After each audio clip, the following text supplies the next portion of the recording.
Alright, we're live. It is 2 o'clock for me. We just time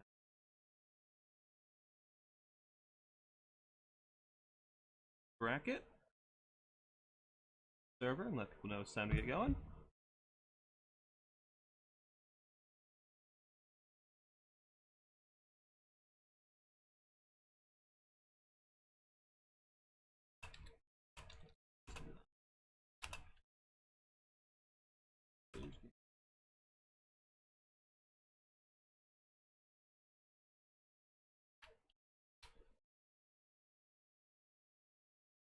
Alright, hello. So today we've got our 5th Cold One Cup qualifier. Playing we've got decent turnout, we've got some 8 players.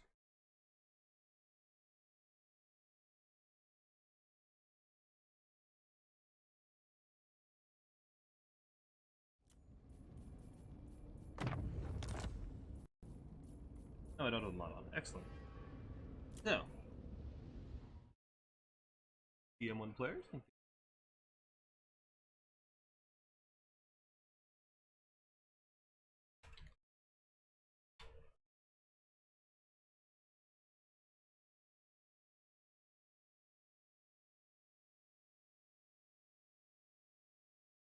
Oh, we can game.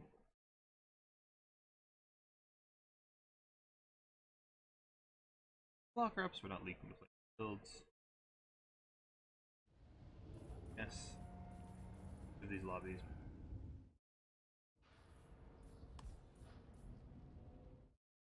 First map. Map is aggro. These lobbies have. So.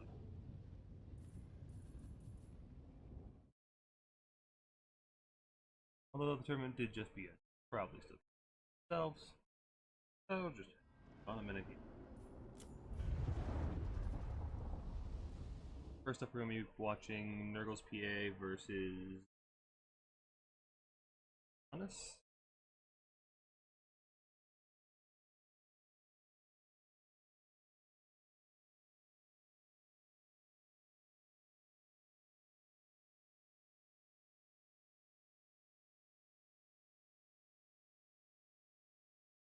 Ah, code.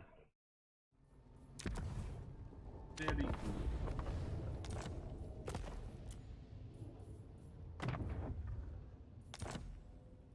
Very.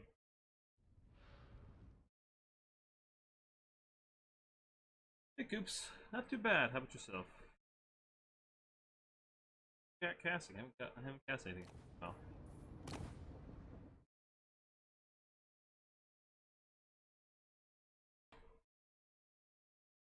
Doing something. Ah, copy on chat. That way, I ignore you if you would never be.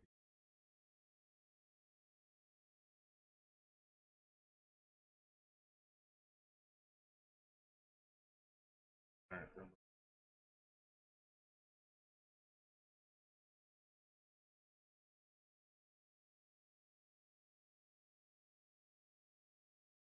nope, I did that wrong.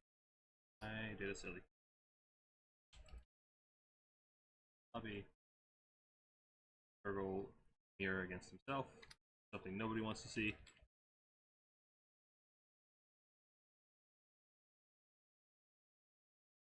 Again, apologies, I'm very bad at pronouncing. Alright. So, I think we're good to go. Good players to fans.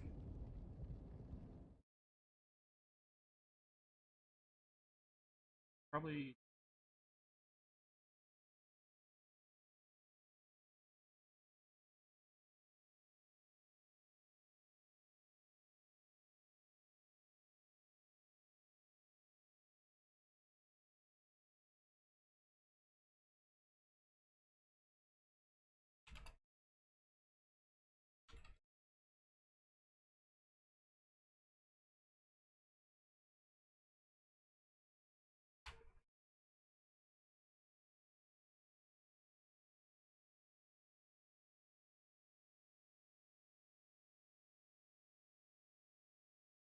Relevant discords real quick.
players let me know what picks they have, although it looks like they're playing Chaos Dwarf. Which is not that surprising. I do know Nurgle PA likes Chaos Dwarf. I don't know much about his opponents. Can't really speak for him. You play with Nurgle's PA. Very pretty good idea of what. Animate. Okay. That is one heck of a north build. Looks odd.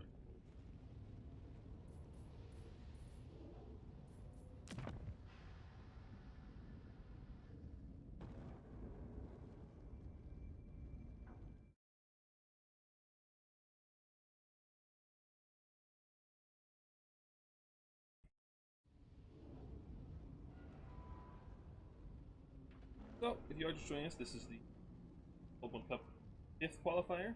Cold Cup is just a tournament series we've been running for about a month or so. Each week, well, bi-weekly we host qualifiers, and the winner of each event qualifies, and then we'll have a big grand finals with the 8 players qualifying. Hey Bevarat, welcome to the stream. Best of luck to you, my friend. Yeah, Norska Cast. Pretty quick build. I think these guys both had pre-save builds. So they're both pretty familiar with this match.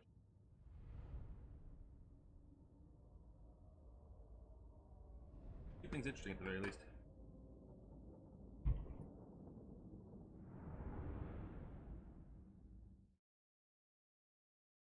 Lock her out of here and take.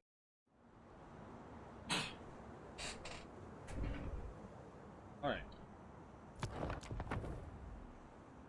Norska, the old Chorfs.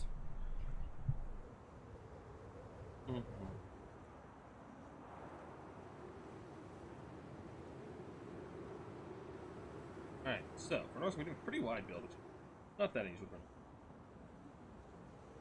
The front line of Marauder champions with some basic Marauders mixed in. Throg, pretty standard, pretty meta Norska pick days. We have a Searing Doom player Rustcaster, which is going to do quite well into all the heavily armored Chaos Dwarf infantry, maybe even some of the cavalry. Then we've got a heavy mobility core of Warhounds, Ice Wolves, and Skin Wolves. Like 3 Skin Wolves, 3 Ice Wolves, and a Warhound. So yeah, pretty heavy mobility core, bit of a lead infantry core to just play. And for the Chaos Dwarves, we have 4 Noblar Laborers. We got the Sorcerer Prophet of Death up in the sky with Spirit Legion Buna. Not sure what the greatest Buna targets are here. I guess Ice Wolves are fine, like they have enough models, but there's a little target.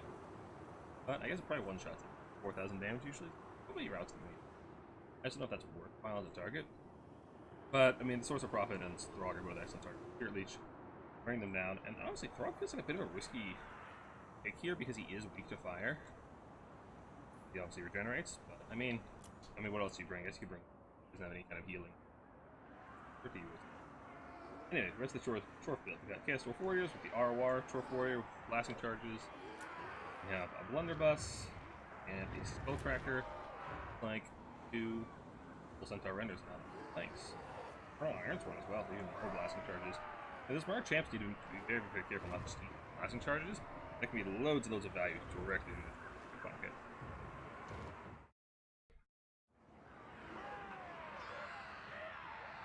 Alright. Think trophy. Larger arm. Yeah, the healing on these wolves might actually be activate them because they obviously makes them weak to fire. Although the Chorfs don't actually have a ton of fire damage. Their ability doesn't deal fire damage, their infantry isn't dealing fire damage. It's really just coming from those elite infantry units and the Lord. The trains aren't blunderbusses, so they don't do fire damage, so wolves will have a pretty reason to go. I do like this like triangle formation of the infantry, just going straight to the center, trying to break into that back line and get right into those buses. Keep the Marauders in front, make sure they're the ones eating the blasting charge, or the Goblin Laborers. You have these massive flank forces coming through the trees on either side. Yeah, a little concerned about the Chorfs' ability to actually defend their backline. There's 2 Bull Centaur Renders, but they're just completely outnumbered on the flanks, so they're gonna get surrounded if they don't have infantry. I want to pull like the Chaos Warriors, yeah. Pull them into more of a box formation and actually defend those flanks. Skullcracker should be able to do pretty good work on front, just counter charges. But the Frog can probably do quite a number on it. Clearly come down on the Shaman Sorcerer's Metal. Good target, low HP, high value casters, so immediately. Lasting charges just start bleeding these Marauders. It's a bit of a waste. You don't need to use them Marauders. One of those Marauder champions start coming through. There's a nice volley coming down. And now here's that massive ability charges. So, this single Bull Centaur render might not be able to hold this entire tide back just to drop the charge. If you with infantry support though, the PS4 Warriors should work well. Not the charge will take a lot of trades. Blunderbusses are starting to compromise with champions, though there are pretty hefty losses on the approach from all those grenades. Without the grenades, the short current value just slows down immensely. The short Lord is coming down to try and snipe out that caster, and Frog wandering around with the train. Because this caster's not long for this one. There's no one here to protect him, all the skimmels are off on the enemy backline. Frog's wandering around to fight the train. That caster's gone, no more magic for Norska. He actually confirmed that kill and make sure he's gone for good. That's a big loss for Norska. But honestly, it might not matter. They have a pretty good surround. But Norska doesn't have a lot of armor piercing. These like these Infernal Iron Swarm, you're really relying on that caster to deal with these elite short infantry. Doom and the Plague of Rust and all that, but Blunderbusses are just getting absolutely hammered by all this mobility. Most of their renders are doing what they can to try and get rid of it. Just look at this swarm of dogs piling in on top of these renders. They're doing their best, but it's not good enough. But again, really concerned about the ability of these Chaos Wolf Warriors to find out. Yeah, Stone Sorcerer's just dead. He ain't coming back, no more magic for Norska. Because they're actually having a really hard time shooting through all of this infantry. This Infernal Iron Swarm alone might be able to kill off the majority of those warheads. The AP values are not very high. There are some more champions left, and they're not the AP variant, they're the shielded variant. Nothing really to pop for this book. This spam is not coming down on the Frog. He's a bit isolated, and against the Lord for the proper Lord that does deal fire damage. I should put some of the Belfors to think with. That's going to be very well on the Frog, so he's just retreating to his skill support. This short infantry is just going to be right there. Skullcracker's getting in there, Frog's getting beaten. They're just starting to tear out off the skittles. Hope there are some Bull Centaurs can actually chase them up around them. Oh yeah, not tear route, but proper route. Nice value for the castles there, just denied that healing regeneration. Really important to maintain some measure of mobility against Norska for that reason. Because those skittles are always routing, going back and regenerating. You want to make sure if they route, you want to make sure you can chase them up and not let them die in the regen. First Lord is just getting in there, trying to fire on some of these skittles. There's fire damage in there to stop the healing, as well as the Pterosaurus, although the Skullcracker is also tough. But that is going to be Norska tapping out, and yeah. Not a lot of AP options for Norska. I feel like if these had been Marauder Champion Grey Opens, it would have been in a much better spot. And of course, losing the Sorcerer, you were relying on for a lot of your anti-armor options. It hurts a lot, but still, even with him, I don't know if he could have dealt with all of this heavy Chorkin. Like these Infernal Iron Swarm, at 1,000 value, are still full health. Full health. Skullcracker, I mean, they're bugged as hell, but still good value, high health. I'm not sure how you deal with that with Norska. I think maybe just like a couple of hunters with throwing axes have been really valuable here. Dwarfs don't have great answers to go and actually get rid of them, but then you have to keep some mobility in your backfield to actually up the train or the Bull Centaurs at it, but I think they can just get a ton of value from it. And Blunderbusses got shut down pretty hard. Goblin Labor is just supposed to do. They just exist to die for the glory of Hashut. Yeah, Norse Castles, I mean, they got on top of the one missile unit, and if there had been a greedier backline from the Chaos Dwarves with more missile units, Hobgoblin Archers, Fire Glaives, any kind of artillery, this Norse would a lot better, but just that heavy infantry is just not something Norse was equipped to handle. That is going to be Nurgle's PA taking our first game and going up to one series. These are all best of threes, all the way through to the finals. So, Babarat is not out of this game yet.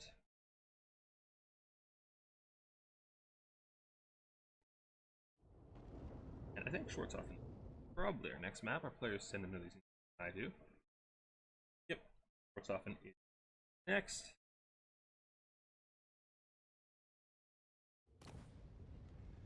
This is a tighter map. More. Wait, which map? I have such a hard time keeping track of all the land battle maps. I'll be really honest.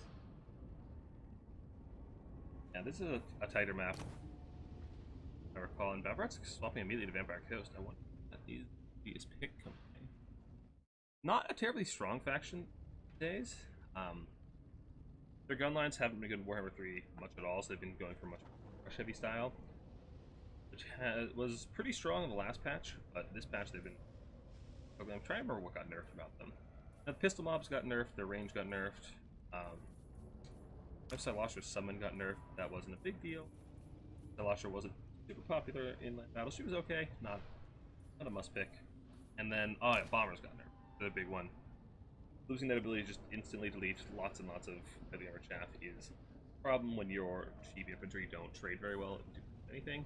But I don't know why I'm talking about this, because he's not actually picking the faction, covering it, and now he's swapping just to mess with me. And I should talk about factions to him.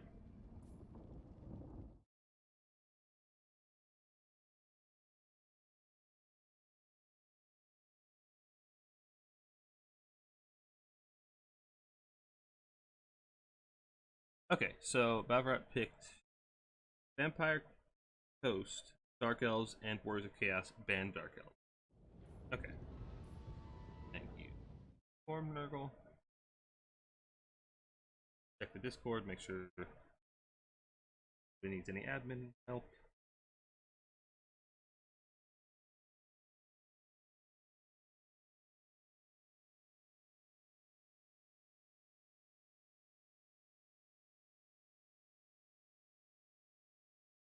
Okay, so Nurgle's PA chose to remove VP and go with Ogres. So it's either Ogres Dark Elves or Ogres 1. Hulk's got nerfed. That's the other one. That was the big one. Hulk's got nerfed. Yeah, Hulk's got pretty badly. Because they used to be just completely oppressive and like massively overperform with their price, and now they're pretty reasonable for a 500 gold monster infantry. They're not bad. They're still okay. They still provide Coast with a nice, like, cheap source of mass, as well as a good bit of AP weapon strength, but they're nowhere near the terror that they. I think it was just their melee stats. I'm terrible at remembering nerfs. I never played Coast that much myself, so I didn't care what the nerfs were that specifically. I was just happy that I didn't have to deal with Coast every game anymore. Really don't like playing against that faction personally. Very, very irritating.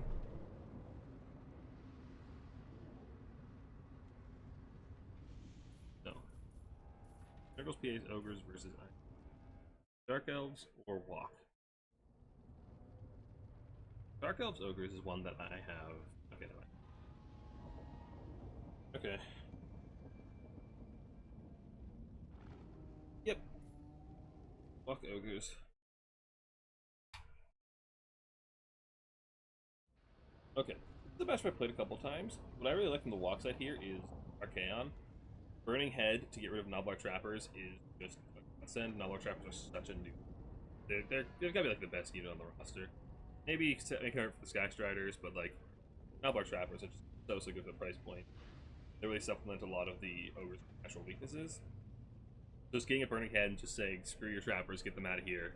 And having Spirit Leech just like focused on the Lord. And Archaon himself is just a very, very fat as well as being fairly small. You can actually go and tangle with Ogre Bulls, Man-Eaters, Sky Striders, that kind of thing. Trunk out models very effectively and not take up damage in return. And then Spirit Leeching the Ogre Lord actually makes it so the Ogres have to heal him rather than healing and their elites, their Sky Striders, that kind of thing. Dark Elves Ogres was bad for Dark Elves Land. Yeah, I've had that experience too. Somebody was trying to sell me that it was good for Dark Elves, but I have had a hard time in that matchup. In land battles and in Dom. Like, it feels bad. Dark Elf Infantry is just much too soft to actually deal with ogres. Like, an Ogre Bull does so much damage on the charged Dark Elf Infantry, so they can't hold at all. And their anti-large options are just really underwhelming, especially since the script nerfs. Which is why Bavrat wisely opted for Chaos.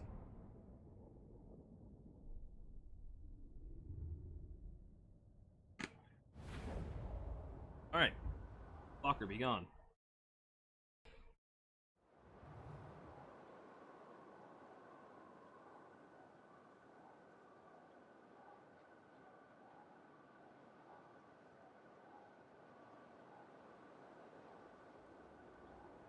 Camera speed. I play with really high camera speed, because when I actually play I need to move around fast, but totally it's kind of dizzying to watch, so I tend to slow it down when I'm streaming or recording anything. I forgot to do that today. It's an auto ban for right now as a Dark Elf main. Understandable. For you, yeah. Yeah, ogres, I don't know, I really hate playing it, because they're just not fun to play against, because it's like, either you have the stats to repel the ogre bulls charging you, or you don't. And if you don't, well, they're probably just gonna kite you with Lead Belchers anyway. And because Troll Guts, oh, I hate playing against Troll Guts, it's just so infuriating. The massive heal, you finally like chunk out one of those big elite targets, a Stonehorn, Sky Strider, that kind of thing. You finally get down to low health, and then it's like, oh, nope, back to full health, instantly heal capped. So much healing so quickly. Very frustrating to play. I really hate Troll Guts. And I'm not a huge fan of like healing in general. Especially like super strong single target healing. Because it just feels like you work really hard to whittle down these big expensive units, and then it's just like, nope, click a button, undo all your hard work, and it just feels. But anyway, we've got our build. So I did say I like Arcan. Babrat said, no, Arcan's stupid, we're going for Chad Fessy with, what's he got? Rancid Visitations, Disruption, and no lore passive. I do like the Rancid Visitations. Kind of just a bigger Spirit Leech. And again, the Ogre Lord, Spirit Leeching it, like I said, force you to use the Troll Guts on the Lord, rather than the, Dash Riders, or Giants, or, whatever the elite units. And we have a core of Chaos Warrior Halberds, Severed Claw, Chosen of Nurgle Grey Opens. Interesting we went for the Chosen of Nurgle Grey Opens rather than, like, Ancient Halberds, or Corn Halberds. I guess Corn doesn't have Chosen Halberds. Yeah, that's interesting. And they're extremely tanky. Very, very nice, but also very slow. Which is hard if Frontline of Marauders is very, very heavy infantry, the fastest healing, a couple of Skirm Cav, and some dogs. On top of Trappers. Yeah, I feel like Trappers are the biggest threat to this build. This build, if the Ogres go for a melee rush, sure, I can see the count, but when there's Lead Belchers and Trappers, this is gonna be painful for Nurgle. I'm sorry, for Walk, Pseudo-Nurgle. Because they're just getting shot to pieces, and they just have to try to endure with that feeling. Got, let's 2 Lead Belchers and the Powder Guts of Shooting Core. 5 Nobblar Trappers, all 5 of them. Ogre Bull, Sabertusk, Bull, Crusher Grey Open, just give you a nice mobility control off of Sabertusks. Ogre Bulls, and the Lord is Scrag. I haven't seen Scrag in like a year. What does he have? He has Brain Goblin, no Troll Guts. Is there another character somewhere with Troll Guts, or just no Troll Guts? Only Brain Goblin. Interesting. That's unusual as far as I'm aware. The Busher, yeah. I hate Ogre healing. So annoying. But yeah, this Lead Belcher Kite, I feel like Walk is not equipped to catch it. Their only ability is like 2 Warhounds and 2 Axe Cat, which is not going to hold up against these Sabertusks and Crushers. Or, I don't know, not as elite. Quite good. And the problem is that just the speed of the Lead Belchers, being an Ogre unit, the monster, they have 42 speeds, they outpace all of these units very, very heavily. So it's very easy to right here, just farm incredible value without Walk actually being able to get the melee at any point. And I mean, just look, they're almost destroyed off like 1 volley from the Trappers and 1 volley from the Lead Belcher. Trappers is firing in really good value. Curious if those are actually going to opposite engage in melee at any point, if they're just going to fighting. Looks like they are going to opt into melee, at least to some extent, which is the Glimmer of Hope for the Walk player. Yes, where Halberds and his Chosen are just prime targets. Although they are having the problem where they're all just shooting like right in the center, not spraying their shots. Usually on the retarget, not happening. Now they're spraying the shots out a little more, things can get damage in. Pistol's firing in. Pistol's probably going to be shooting this at 5, right? Or Festus. If those are your only options, that is super nice. I'll tell the last kills, they're just killing. So shoot the Chosen Nurgle. Use your target for the Festus. Just look at the damage coming in. This is like a 14-50 gold unit. Which ready to range.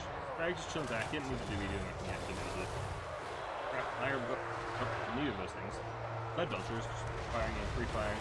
Festus healing is doing good work in some of the claw. This shows how great like, pretty much pack charging the melee is probably a bit of a mistake. They're not going to do super well into a front charge and the Chosen Nurgle. But hey, we're not the same, right? Drag and hit the Rancid Visitations. They decided without the Troll Guts to actually pull them up. It gives a lot of damage. The Ogre Lords are fairly tanky. Looks like mass attack wars onto Scrag. Snipe the Ogre Lord, try and get him out as fast as possible. I just worried there's just no actual means of the Belchers. Like, the Ogres are, routing out all the skirmish cav, all the mobility tools are being taken down. That's really what you want to do when you have this shooting heavy build. You also have mobility advantage when you're fighting. Delete them mobility tools, and then you can just fight these guys to death.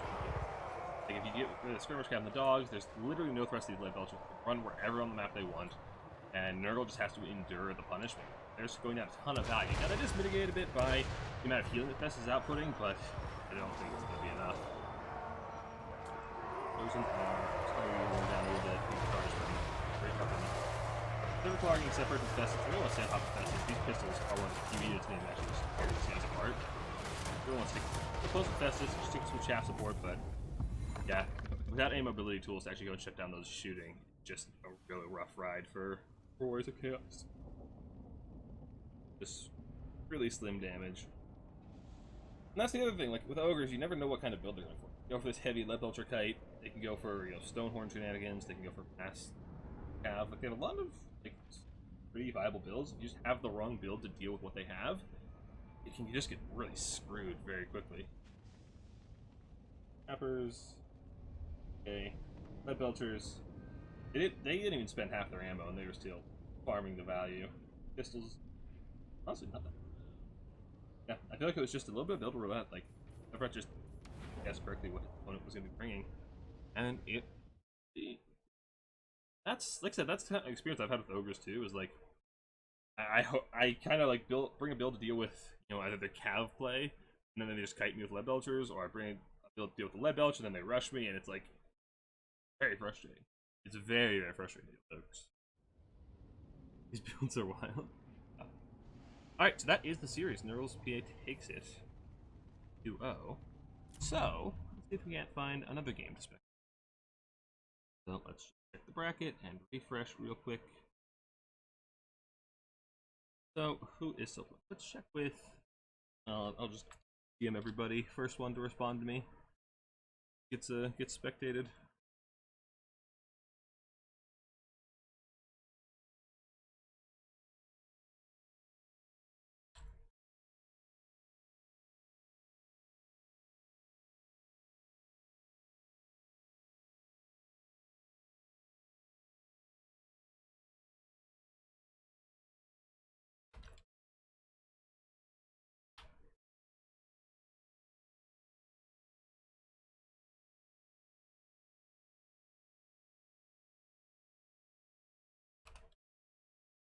Making the rounds of Discord begging for spec slots. Seeing who responds to me first. The tournament host experience. Just gotta beg for the spectator slots. Let's lower our camera set.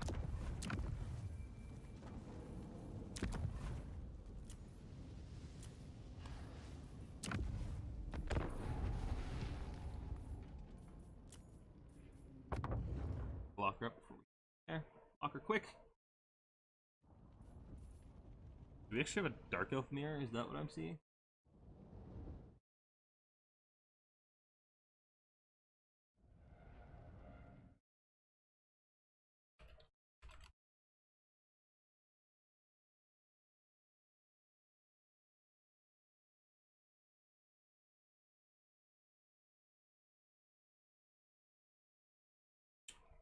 Yeah, Dark Elf mirror on shorts offense. I don't know what the score is here, but it is looks like they're on shorts offense. So it's game 2 for them. So somebody is up 1-0. I don't know who, but somebody is up 1-0. My money is on the Dark Elf, personally.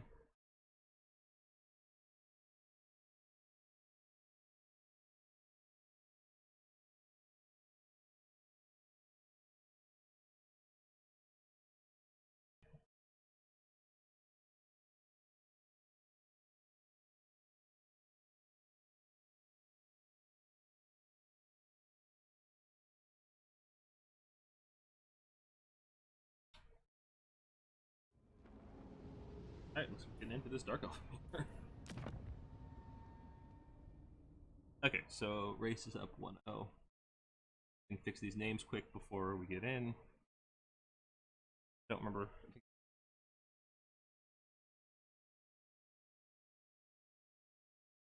Philip on. Oh no, wait. Player 2 is raced.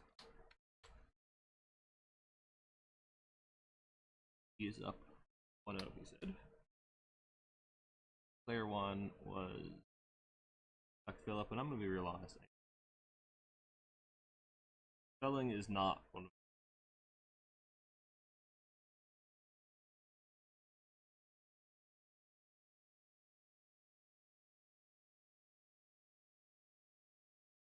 Alright, let's get these blockers out of here and see these Dark Elf builds. So, for the red Dark Elves, we have High Beastmaster. He's on Core. He has Tormentor's Sword and Beast. The self buff large. Looks like I see a heavy mobility core, 4 Cold One Knights, triple Witch Elves, triple Bleak Sword, triple Dark Shard Shield, and a Bunicaster for Leech and Darkstar Cloak on a horse. So just going very aggressive, playing those Dark Shards, just deleting armored targets, including Garwar Bolt. Actually a really nice pick into Dark Elves because they have Shield Breaker. Makes their shots much more effective and their ally shots much more effective against the target they're focusing. Just apply that contact effect. Their shields are essentially just. Then for the other side, for XMT Black Phillip, we have a much more kitey build. We got 1, 2, 3 Scourge Runners, the Dark Repeater Crossbows, 4 Dark Riders, 4 Bleak Swords, a Speed Witch Elf, and a Supreme Sorceress. Not Malekith with Amulet and Soul Stealer. Not that surprising. Must be a fun opponent. Love him. Yeah, Nurgles, he's a nice guy.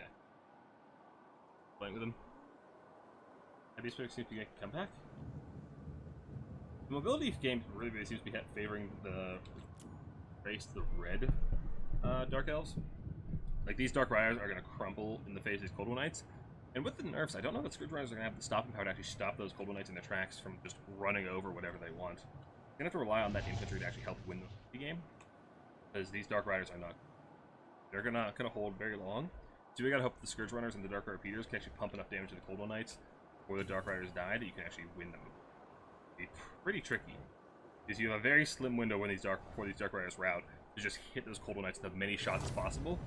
And if Race actually does a good job of engaging with all Cold One Knights at the same time, you're not going to focus on all of them. You have to focus one at a time.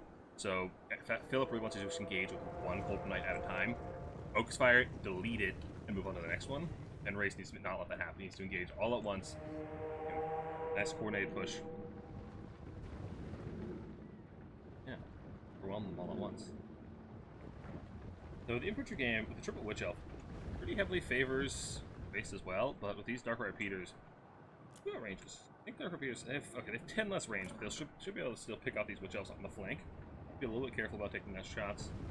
But the frontline game very heavily goes into their Race, so if he's going to be good about screening out that mass mobility core, he will start deleting these big. Now, see, the Bolt Fiends will just pick a target, and then what you want to do is not that. You don't want to be firing every single target. You want to do whichever one the Bolt Fiends are on, and have them all fire at the same target. Just to get that like the shield breaker effect. Looks like the front lines are just engaging, and then we're turning to deal with the mass mobility core. And like I said, Cold One Knights can just go. Just go. I guess they're not quite as fast, which is a big issue. Yeah, I guess the speed is actually a really big issue. You can't really get those Dark Repeaters. You can stop them from firing. Nice little volley coming in. Dark Riders intercepting. High Beastmaster's jumping on him to try and stop some of the damage. So I'm really worried he's right in front of all these Scourge Runners. He's just going to take loads and loads of damage. Witch Elves. Dark Riders aren't too for the Witch Elves. The Dark Shards are just firing, which is not a big problem. Or the blue Dark Elves. Cold One Knights are on top of the Dark Repeaters. What is that? What's all of that? Just deletes those guys. Very, very effective offering. Witch Elves getting on top of these Cold One Knights will actually do quite a number on them, but they will get recharged by the Witch Elves breaking through. Frontline fight isn't really relevant, but it looks like Red is winning with slight missile superiority. And it's really about this mobility fight. Scourge Runners are getting caught in melee. Cold One Knights who are rampaged by the Witch Elves, but the Witch Elves are fair routing from the Beastmaster. And the Supreme Sorceress really needs to get in there and do something. Like, she needs... This is a 2,000 gold single entity with all of your magic dedicated to keeping it alive. Like, you gotta get value out of it, you gotta get quickly, but it is a little bit dangerous. We'll have the Cold One Knights and Witch Elves on the ground, shooting as well. Lots of anti-large, lots of rampage. Pretty dangerous to actually land on. Hellebrand, I do actually get around the side and get on top of these Dark Shards, which is a bit of a problem. Getting that Missile Core. not really anything here to peel them. The infantry is pretty slim and not in the position you need it to be to peel that. The ability game does seem to be going pretty heavily in favor of these Golden Knights. That Beastmaster is chasing around the Supreme Sorceress. She's open-landed pop for ward save. I assume he's going to pop that Buffner and make a sword with Beastmaster. Although he may actually have you got the ability against Tormentor Sword as I'm going to catch the cannon. Supreme Sorceress is trying to snipe out that Supreme Sorceress is trying to snipe out the regular Sorceress. The Golden Knights are here to peel. Dark Riders are playing a little bit of chaff to keep the Supreme Sorceress safe from the Witch Elf Rampage, which is huge. But these Dark Shards can actually just turn and just start popping that Supreme Sorceress. But there's some, looks like we got infantry rallying on the far side. Dark Shards are just tearing the hell of Ronine. With the Shield Breaker makes a huge difference. Which Elf's cleaning up as well. That said, Blue has regrouped quite a bit over here, and the value is actually pretty even. That Dragon Lord's still on the field. If it gets away, if this Dragon Lord doesn't get caught out by these Golden Knights, although if you get Rampage, this is actually really, really bad. Soul's gonna come down, but it's gonna Rampage. It's gonna Rampage. Spirit is coming down. Assume Tormentor Sword just went out. No Tormentor Sword, but adding with Kane, lowering the melee defense, done by Golden Knights and this High Beastmaster. But the stats might just be enough. It might just slap around this High Beastmaster, but leadership is tanking pretty heavily. Not Rampage. I missed a Rampage when I wasn't looking. Good Runners are coming in trying to clear off this infantry. The problem is these are Witch Elves. They catch them, they Rampage them, and those Scourge Runners get shot to pieces with the other Dark Shards, which is a big problem. Golden Knights make sure this dragon can't get off the ground. Dark Riders trying to allow it for safety, but it's not going super hot. Still got a lot of Soul Seers in the back pocket, but none of them are available right now to pull down. It's a bit awkward. Value is going a little bit in the favor of Race, but that healing can be able to equalize it out if he gets in time. The problem is that Source is just behind our healing because she just took too long to actually get involved in the fight. Big problem. Infantry is in tatters, and these Witch Elves are just kind of the trump card right now. And where these Witch Elves are is just winning for red. That Sorceress is not allowed off the ground. Spirit Leech coming in. Dark Rider Peter's trying to peel off the Golden Knights, but there's no chance she gets off the ground. Once that Tormentor Sword comes back off cooldown, and just nets her down, the Golden Knights are going to nice surround, and she is going to die. The Golden Knights are going to pinch her as well. I think this is going in the favor of Raced already. I don't see a lot of hope left for Black Phillip. Yeah. Soul Stealer coming down, he has a bit of that healing. Good damage on the Golden Knights, just taking loads and loads of hits. I've not seen your buffs being popped. Have I not seen your buffs being popped? Not showing up. Look after the site, but I don't think we're even going to get there. Leadership is breaking. Beastmaster is doing pretty good damage to her. Tormentor Swords, yeah, she can't move, does that melee attack. And the Spirit Leech going down, that should be the end of it for her on the balance of power of Breeze. Army losses should be coming in any moment, and there we go, and paste. Yeah, this really skirmish heavy, the skirmish heavy kitey build feels a little outdated. Like, before Scourge Runners got nerfed, I could see this working. But like I said, you really need to just take that engagement really piecemeal and try to get picks on those Golden Knights one at a time. That massive flank overload on the right, like, just gave an overwhelming amount of targets for those Golden Knights, and then just not be able to pull out because the Tormentor Sword catch from Raced. Very good. On the top of it, you be in a one cav, Tormentor Sword another, that's half of your, that's two of your three really high DPS skirmishers out of the picture. But Scourge Runners don't have the DPS anymore to actually punish the Golden Knights coming in to take care of your Dark Riders. So, yeah, this build definitely has teeth. I can see why it did. Witch Elves are just terror against all the mobility pieces. The single touch of that Madness of Cain and the Rampage, and you just lose that Cav or the Chariot, whatever you have. Just Rampage into melee, shot by the Dark Shards. Pieces. Yeah, I like that. The pairing of the Dark Shards with the Witch Elves. And yeah, just the mobility tools from Philip just didn't get their value, unfortunately. So, that is Raced. Oh. Now, are there any other lobbies? Expect. Kids lobby. Or up. Spectate. Boost mic volume? Not a whole lot I can boost it, I'll be honest. I just need to talk louder. Alright, let me ask. Score is in this one.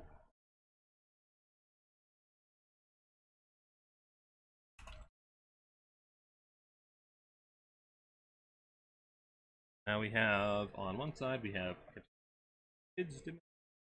I really don't know how this name is pronounced, I'll be honest. Like I said earlier, very bad with names. Not good at pronouncing things. Apologize in advance, and it is 1-1. We are on tiebreaker.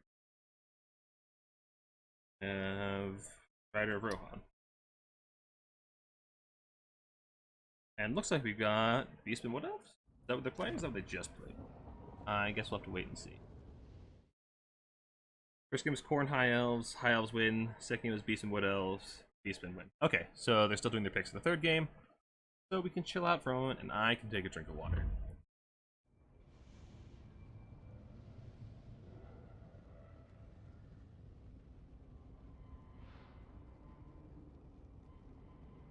I'm actually going to grab a refill moment, so I will be right back.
And we are back. Start with the Slash main here. Who's the Slash main? I think Rider runs a High Elf main, isn't he? I'd actually, I honestly have no idea what his Demon mains.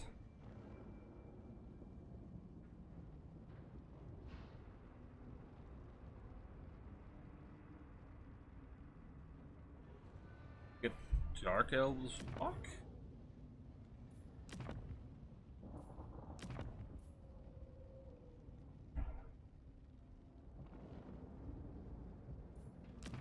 Looks like it. I imagine this is a matchup that Dark Elves, Dark Elves are going to kite pretty heavily in. Also, that armored infantry from Chaos Warriors and armored cavalry is a bit tricky for them to deal with, as most of their AP comes from missiles, so you really want to be kiting. You're shooting to get rid of those. Because you really don't have great AP options in melee for Dark Elves. Cav, you do. Cold Knights and Red Knights are pretty good in Cav duels, but as far as infantry is concerned, the only AP infantry you have is like 1200 gold minimum. You really gotta rely on that shooting to get rid of them, or your dragons, or alternate method. You can't really win a straight up frontline fight. I suspect this will be pretty kitey from the Dark Elves. Okay, plays a lot of Slash. Hey, Fistful. Welcome to the stream.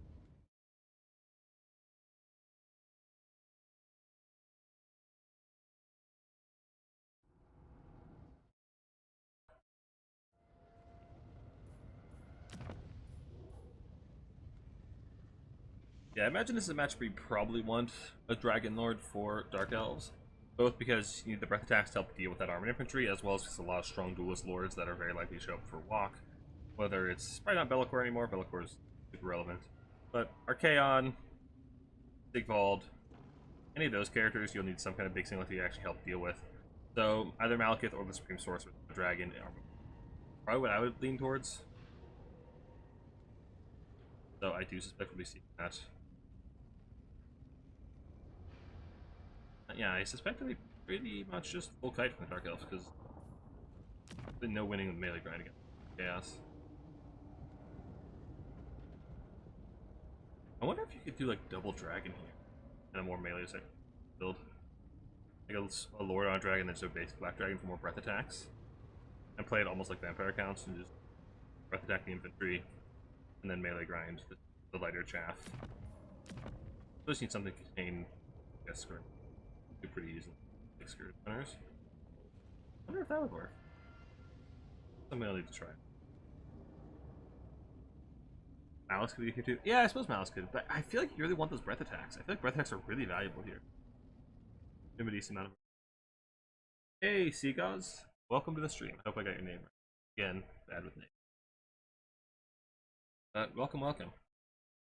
Players just making their builds, and we'll be getting into this game in moment.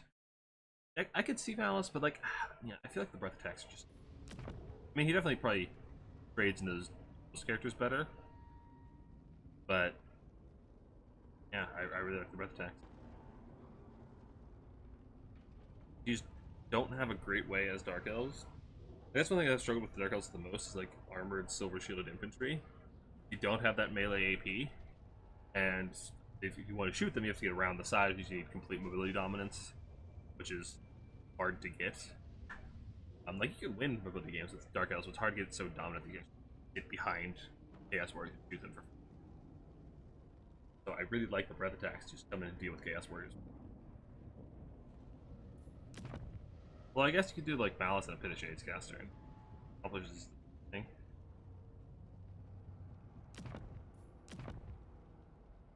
We'll have to see.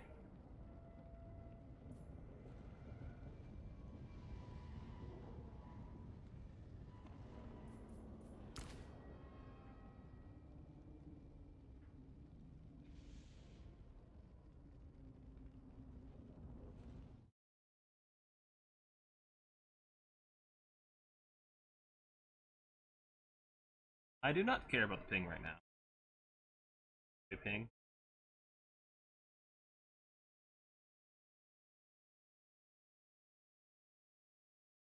Do bracket real quick. The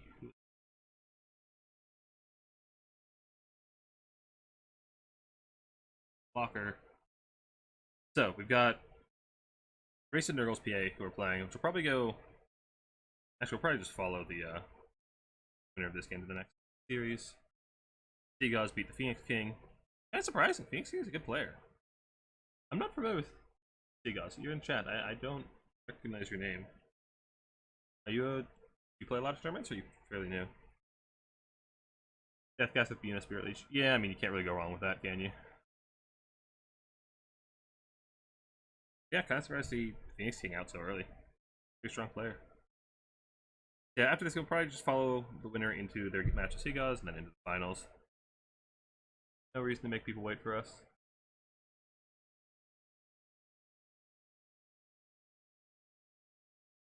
Are we? Ah, we are getting into the game. So, yeah, bracket.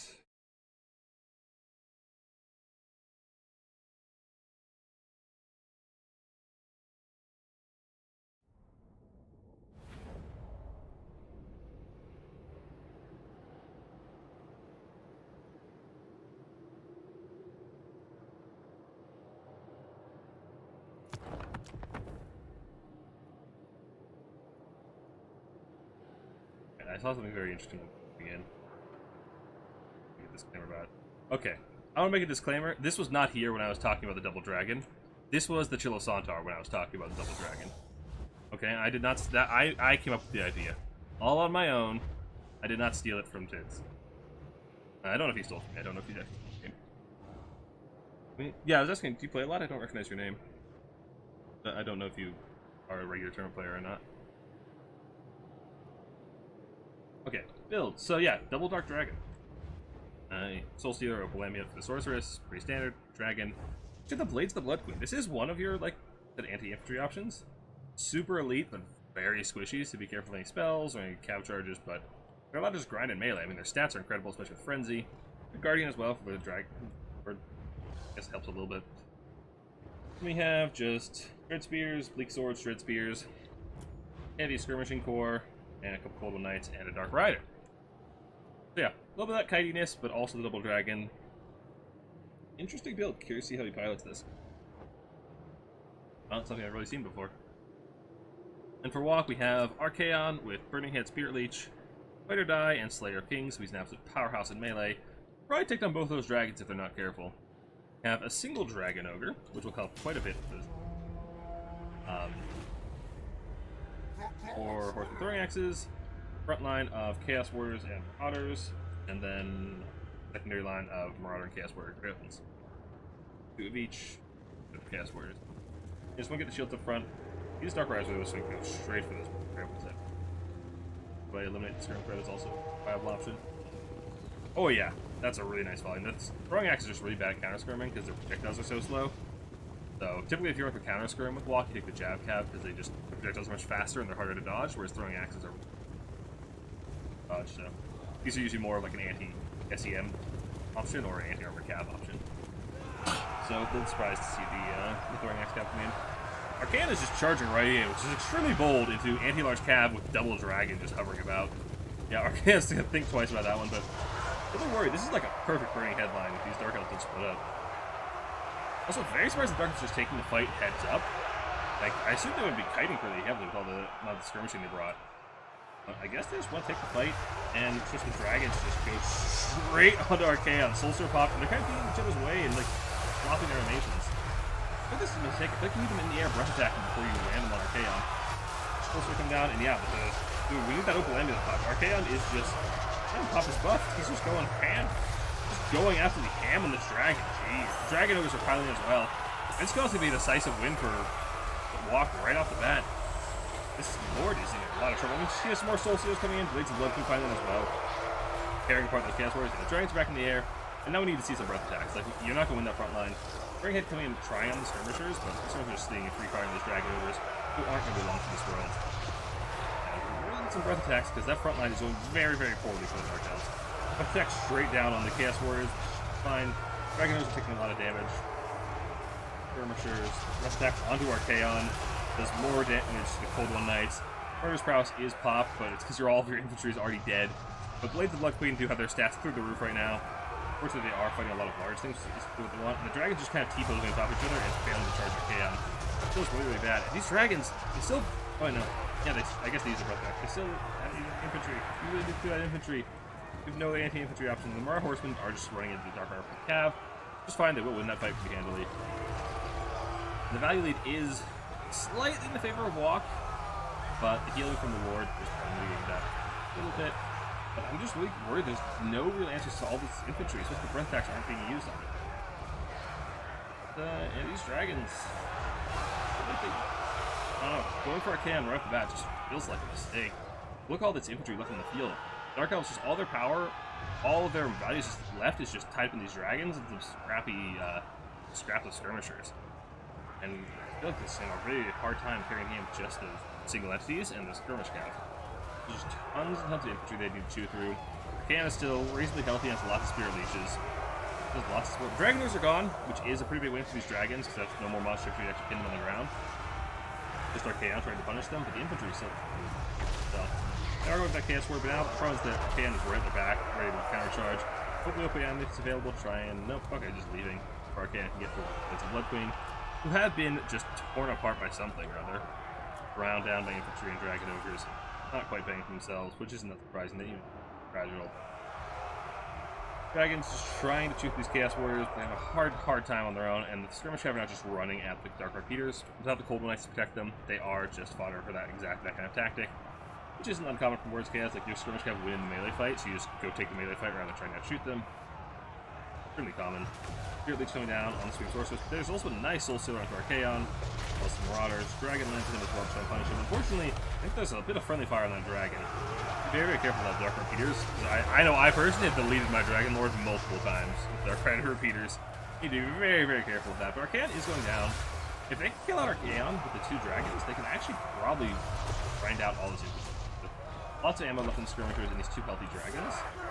But Archaon is a tough boy to take down. He's got a lot of weapon strength, a lot of melee attack, and those dragons are running to the skies very, very quickly. Throwing X Cav are also pretty big to these dragons, so you want to get rid of that if you can with the skirmish Cav.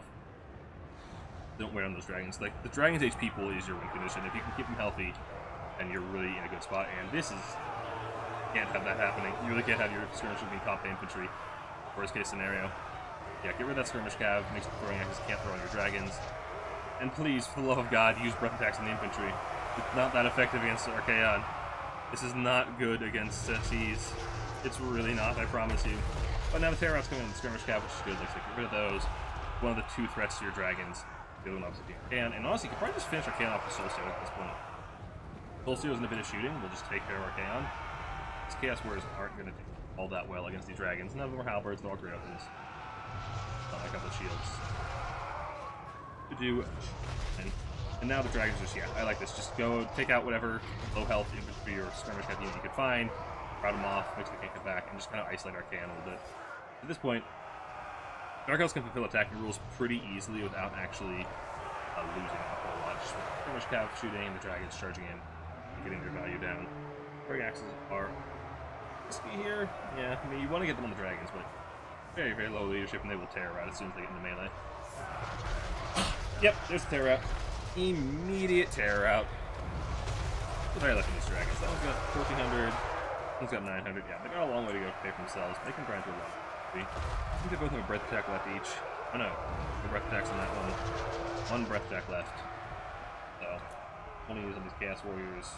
Probably 9. And it's actually been pretty good for Dark Elves at this point. Like that healthy dragon. Archaon's not super healthy. The infantry isn't tabbed, and there's a lot of Dark Repeater ammo left. And this is really risky. Archaon going in alone means, yeah, the dragon's just going straight for him. He's a strong boy, but 2 healthy dragons. Well, this one's not that healthy. Don't let it go in first. Don't let him just swing on it. Yeah, Archaon's just running back to his infantry, trying to get back to safety. Full Sealer going down, but infantry with... I mean, I feel like this is you just gotta take the fight with Archaon, try to kill the Sorcerer Lord. Like, he got his buff pop, but his health is extremely low. And looks like Archaon is going to be heading for the hills pretty soon. Or just outright dead. And without Archaon, there's just no real threat to these dragons. Blades of Luck are back with like 6 models. Oh, lovely. Yeah, now there's just nothing to threaten the Dark Repeaters or the dragons, so Dark Elves can just kind of skirmish the walk death at their leisure. And without Archaon, yeah, I just don't see any hope for walk left. Marauders are never even getting at melee, and yeah, everyone is... Blood for King, my friends. Yeah, like I said, the dragon was not there when I was talking about it. That was entirely my original idea. I will be accepting all credit. Like I said, it was the Chill of Santar originally. Cam got good value, but he just wasn't enough to carry. Dragon Ogres, I've been consistently disappointed with Dragon Ogres. Like, I get the idea of wanting an anti-large option to help deal with the dragons. Like, on paper it makes sense, but that unit has just underperformed. And yeah, I think you want some jab cap to try and counter skirmish a little better. Throwing axes, they punish the dragons, but they don't do much in the game at all. Dragons did. Oh, I mean, this dragon didn't do a lot, but it was still very healthy. I think the breath attacks, like, they would have been better served on the infantry. They didn't do a lot to Archaon. Blades of the Blood Queen, they've never once paid for themselves. Not Warhammer 3. And yeah, the skirmishers all did good. Cav did good. The Dark Infantry just got destroyed by Chaos Warriors, which is the way of things. Oh, no surprise. And Rider Rohan is taking our seat. Dancing.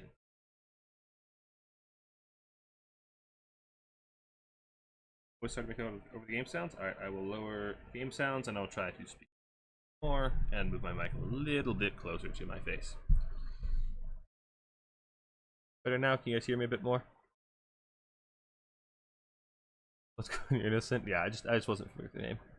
For more domination guides, they're on the way. I'm probably gonna be doing Tomb Kings next, but I want to try some new. I want to like actually have visual aids and do better editing with it, so it's gonna be a little bit of a longer project than just my previous ones where I just sit down and basically just have a lecture. I want to actually have, like I said, visual aids, and that's gonna take a lot of editing for me, so it's gonna be a bit of a bigger project.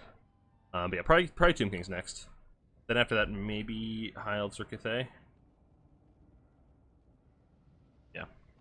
And we're just gonna chill in this lobby, because Rider Rohan is gonna be moving on to face bracket, I don't recall. For the blocker.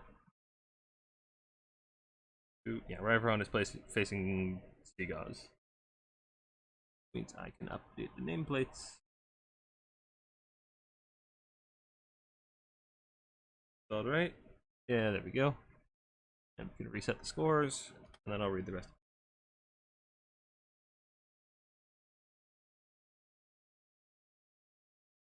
Alright. The dual weapon Corsairs here. I'm not a huge fan of them here, because their AP values are kind of shit. Aren't they? Last I recall it. Yeah, actually 10 AP isn't that bad. I could see it. I don't know, I'm not super familiar with this matchup in Land Battles. I haven't played it a ton. I feel like every time I try to play Dark Elves, people just ban it out. It's like Chaos brought me in the Chaos Warriors, yeah. Yeah, Chaos Warriors are a pretty big problem for Dark Elves in my experience. Wagging. Who's better already? Alright. Now if I game Blades Bill, I can pay for themselves and send it to you. Yeah. Yeah, the problem is just their stats are really good, but they're just exceptionally squishy. Actually, no, on paper they're not. Like 84. I mean, if you compare that to like Chosen for a similar price, those are nerfs. Yeah, Chosen have like 10k HP, and I think the same models. It's 80 models. I don't know, 100 models. So more models, less HP, which means each model is pretty fragile. The armor's nice, but I don't know. They just feel like they're glass cannons. They feel like they disappear instantly. I think you probably pay a good deal for like the Murderous Mastery, which is just a very, very mild buff.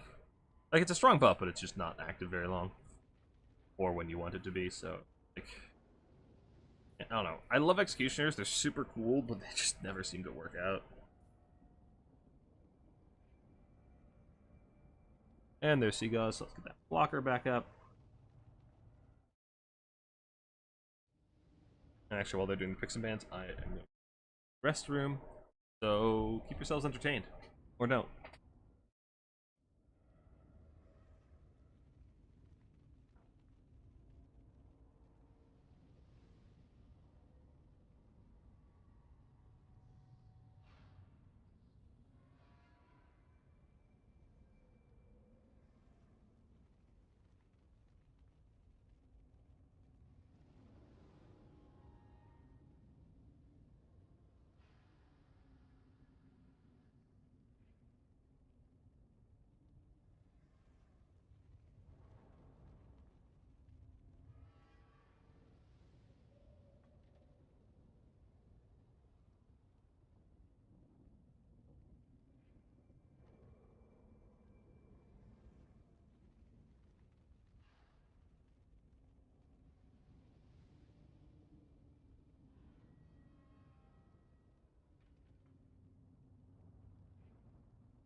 Alright, we're back. Again, we're already going 50 minutes with buffs for the blades with buffs both died in 10 seconds. Yeah, well, that's 2 glass cannons with exceptional damage output. One moment.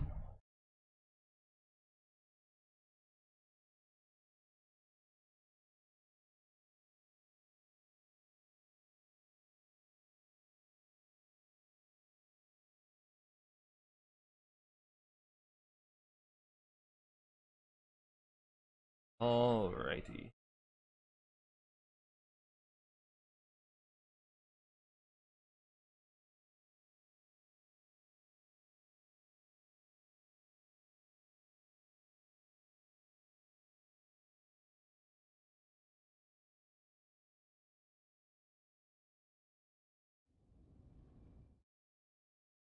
Looks like I have House Cathay is Rider Rohan's main High Elves. It's not a terrible matchup. High Elves, I know My clanmate Stingers loves playing this matchup. He has been workshopping it for a while, and it's a pretty solid build for High Elves into Cathay. Let's knock on the door.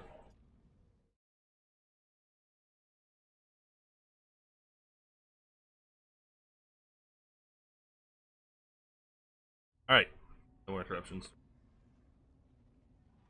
So yeah, everyone is a High Elf man, so I'm curious to see what he's cooked up. Like I said, I know my clanmate Stingers plays this matchup quite a bit, and he has a pretty solid build. I think it's like Americana Horse, Lifecaster, White Lions. I don't remember exactly what it was, but it was pretty. He's had pretty consistent success with it. So I'm curious to see if Rider Rohan comes up with something similar, or if he goes for a different direction and is able to pull this off. Then I'll be honest, I am not super aware of Cathay builds in land battles. I don't play them a ton myself, and people tend to ban them out, so I don't see them a lot. So I have no idea what to expect from Seagulls. I mean, I imagine it's gonna be like 5 Jade Warriors, some manner of Missile Core, and some Longmas. Probably Miao Ying. But I don't know what the Missile Core is going to be. Fire rains are typically good. Like, any of those explosive artillery are good against the tightly packed high elf boxes, or like infantry formations. But they're also vulnerable to bolt throwers, so I don't know if you go for more of like a crossbow core, or crane guns or something, or a balloon. Balloons are still just as vulnerable to bolt throwers. I wouldn't take a balloon. They also can't hit shit. Guy junks are so inaccurate at range. Like, they have to be pretty much on top of things to actually hit reliably. Why am I being pinged? Stop pinging me, people.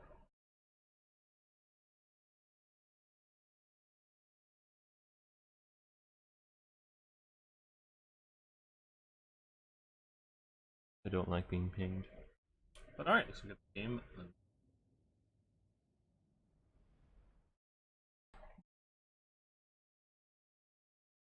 Where be gone?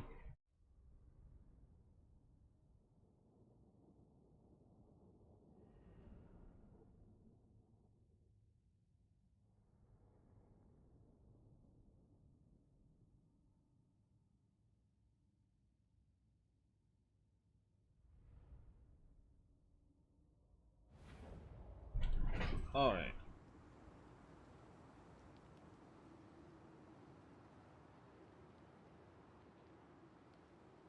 So, for the forces of Grand Cathay, led by Seagulls and Ying. Look at Meow, Earthblood, Regrowth, Transformation, Short Storm of Shadows, Life Bloom, Disdain of Dragon. Lots of pretty hefty kit on Meow. We do have the Crane Gunner, Missile Core. I like it's pretty resilient against bolt throwers as well as tears apart high elves. If limb HP pools pretty quickly. Also effective against a variety of targets. The Shield Breaker means they can chew through all the Lothern or Sulfur or anything like that, as well as shooting single entities. Crossbow Core as well, triple Jade Warrior Crossbow, Jade Warrior Frontline, Jade Lancers, a couple of Peasant Long Spears, and the Righteous Lances. Nothing too revolutionary, although pretty light on infantry. Not a proper box, actually. We got a pretty spread out Cathay formation. Pretty light on spears. Which they may come to regret, because there are some big single entities. We have Tyrion of Anarion on this horse with the Heart of Avalorn, and nothing else. No Fenton Riposte, no Sunfang. So, pretty durable single entity. Can be very disruptive, can just hunt Miao Ying, can hunt the missiles pretty effectively. Beast Mage with Flock of Doom and Starwood Staff, and then we have a Flamespire Phoenix. Those Emberstorm, Wake of Fire, not Emberstorm is the Arcane Phoenix, I think. I'm not a big bird enjoyer, so I don't really remember. Try and pepper some of those infantry, and then we have the Quad Bolt Thrower. Yeah, like I said, Fire and Rockets, big threat to High Elves. This is the natural answer, it's just lots of Bolt Throwers to go and snipe them out. But they're going to be kind of starved for targets. They can go in the multi-shot mode and try to pepper the infantry if they're all armored. Try to snipe out the Longmas maybe, get some value there. You have 2 Silver Helms, 4 Illyrian Reaper Archers, and 1 Swordmaster. 1 melee. Well, 1, I guess 2 caveats. But very little melee here for High Elves, which is the style I've seen from Ryvron before. I actually played this match against him in Turn's Faction War several months ago. And in that one, he also a very small melee core. Lots and lots of missiles. And I haven't found it to be that effective. Like, I feel like just going at Cathay with White Lions and a couple of archers is really, really effective. Flock of Doom coming down. Good damage. Bolt throwers are shooting the crane gunners, but like I said, 4 bolt throwers into a crane gunner, not killing them at super fast. Like if this was a fire rocket, it'd be dead already. Earthblood coming down to try and kill them up a little bit though, so a little bit. Now the crane gunners are in range to return fire, it looks like. And they'll take out those pretty quick. Although, actually, yeah, they're not going to take out anything if they're routing. This is full of second healthy crane gun. Phoenix is coming in, probably just try and deal with that, but gotta dodge the crossbow volleys on the way in. Yeah, but they really just need to be pushing up their entire formation slowly, as there's no real melee threats. You can just kind of waltz up. Once those crossbows get in range of those bolt throwers, they'll die pretty quickly. We can just keep these crane gunners back a little bit. I guess they're in range at this point, but you could just keep them out safe. Listen, Lear and re-record. Yeah, that Beastman is running around with the Archer Corps as well. It's a complete lack of aliens. I mean, their archers do kind of double as a melee unit. Their stats are fine. They are going to demonstrate that as they just work through these Jade Warrior crossbows. They're braced and armored, so they're not going to do a whole lot of damage. We'll stop them from shooting. Look at all that damage. Yeah, armored crossbows against non-AP light cav is not effective. Righteous Lances coming in. They can take out pretty much whatever they want. There's not a great answer to them here from Cathay. They're from High Elves. I feel like the bolt throwers can sit on them, so you don't have any other way of really dealing with them. Except like Tyrion with cav support, maybe. Peasant Horsemen are running forward to fight Silver Helms. Silver Helms win that pretty decisively, though there is archer support for Cathay, although I think their archers are dedicated to dealing with those bolt throwers first. This Phoenix is just kind of chilling here. I haven't seen. It's been used as Wake of Fire. Yeah, okay, it's been used as bombardments, but the Righteous Lances are coming in now. Now he needs to get up in this front line. He needs to be relying those harmony buffs to the front line, doing good work. Jade Lancer's trying to charge the Silver Helms. Gonna screen out some of these archers. Yeah, I feel like there's just not a lot of threat to these Jade Warrior crossbows, and they can do pretty much whatever they want. Horse archers do have a free line. Oh, never mind. Blocked up immediately by Seagods with his Jade Lancers. Good work. Taking out the Silver Helms, and honestly, Silver Helms, I hate that unit. I've never been impressed by Silver Helms in any capacity. Bolt throwers just firing in, but honestly, I feel like they're not a super high value target at this point. Like, they're gonna kill your crane gun before you kill them. Just use the crane gun to like put damage on the Phoenix or Tyrion or something like Cav or something. Yeah, remove the Cav and let just get a free line to the bolt kill them anyway. Then you don't have to take it to speed back here, but yeah. 3 archers chasing out the crane gun in the back, which is good play. Henning is getting involved in the blob fight, needing the Harmony Amplifier on the Jade Lancers. Unfortunately, they're not harmonious at the moment. They are unharmonious heathens. Wake of Fire does so much damage. Such a good unit. Righteous Lances are still completely healthy and just running around dealing with Cav unit after Cav unit, although the bolt throwers are completely unprotected, so going for them now. Swordmasters have close to melee with the Jade Warriors, who again aren't harmonious, so their melee stats aren't being buffed by meleeing. Their melee stats are not super impressive without the harmony buffs too. I want to get these crossbows a bit closer. They're being focus fired by crossbows, however. They are armored, they are shielded, but that focus fire will deal with them eventually. Phoenix has landed. Righteous Lances are going to clean out the bolt throwers to do very quickly. It's a nice choice, I think. Spears should probably be getting up into this. Trying to do something. And yeah, Cav is being worn down, and this looks to be going pretty heavily in the favor of Cathay. Fives in their favor, healing's in their favor. Tyrion's trying to take out Miao Ying. I don't actually know who wins that duel. I assume Tyrion. He has excellent melee stats. But Miao Ying is a foot character, so who knows? Foot characters do whatever the hell they want in this game, so who really knows? Phoenix help out with that as well. But yeah, Tyrion's doing pretty good work in Miao Ying. She does have healing available to her, though. Swordmasters are also a threat to her, though. Pretty big problem, but look around the field, like it looks pretty good for Cathay. Righteous Lances really need to get back to that fight. I feel like both throwers aren't a huge threat, and they really just need to be here. Take out the Cav, take out the Phoenix. Help support Miao Ying. They're like one of the few threats to Tyrion that you actually have. So you want to get them back over here. You can get rid of some of these single entities, you can be in a pretty good spot. Swordmasters, Miao Ying feels she's in a rough spot. So these Peasant Spears should be surrounded by... So the Peasant Spears route should be surrounded by Swordmasters and Tyrion. The rear charge from Righteous Lances are actually going to be routing off the Swordmasters pretty quickly. Did they hold? Did they hold? Oh my god, High Elves held! Shocking. That's actually pretty big, because it means that you still have infantry support for Tyrion, and it's your one anti-infantry option that you can shoot these crossbows. There's a whole lot of crossbows free firing. These Cav just are not a threat to the crossbows. The armored crossbows just do not care about these other river archers at all. Do some Jade Warriors in the back on top of those bolt throwers, which is fine. Get them finally shut down. Are the crane gunners completely gone? Crane gunners are rallying in the back, but it's actually a pretty big threat to those big single entities. And like I said, one of the big things you can do with Tyrion. Tyrion and the caster have isolated Miao Ying, and you need some kind of infantry support. These Peasant Spears over there, they're both mounted. Miao Ying's actually carrying a hard the Beastcaster, though. Tyrion is doing fine, though, health-wise, and now the Righteous Lances are isolating the bird and trying to deal with that Phoenix. You're that Pterosaurus and the one mobile threat against the archers. Dragons are back in line. Looks like these either groups or archers are making a beeline for them. You get whatever cav tatters you have left over there to try and kill your crane gunners. They're your real anti-Tyrion tool at this point. It's the one thing you have that's effective. We have a regrowth coming down for Miao Ying. Get her nice and healthy, and the Righteous Lances are going to be taking her place, fighting the Singularity Blob. Deal with that mage. Get that mage off the field. Crossbows can do pretty well against the Phoenix, but looks like they're doing the Warhammer 3 thing. They have an attack order and no line of sight, so they're going to run into melee. Because that's how you get line of sight for a crossbow. Cav charging as well. The Phoenix is starting to get low, but does have a rebirth available for that healing. We have Storm Shadows again. Trying to just. Oh, army losses popped. Somehow, I guess Tyrion doesn't count for balance of power. Tyrion doesn't matter. Probably it's a matter of Miao Ying mattering more, and they're still just the army alive. That is Seagull's taking round win. Yeah, I'm really not a fan of this like mass range high elf style. I've seen Out of Rider on multiple times. Actually, it doesn't seem to be that effective.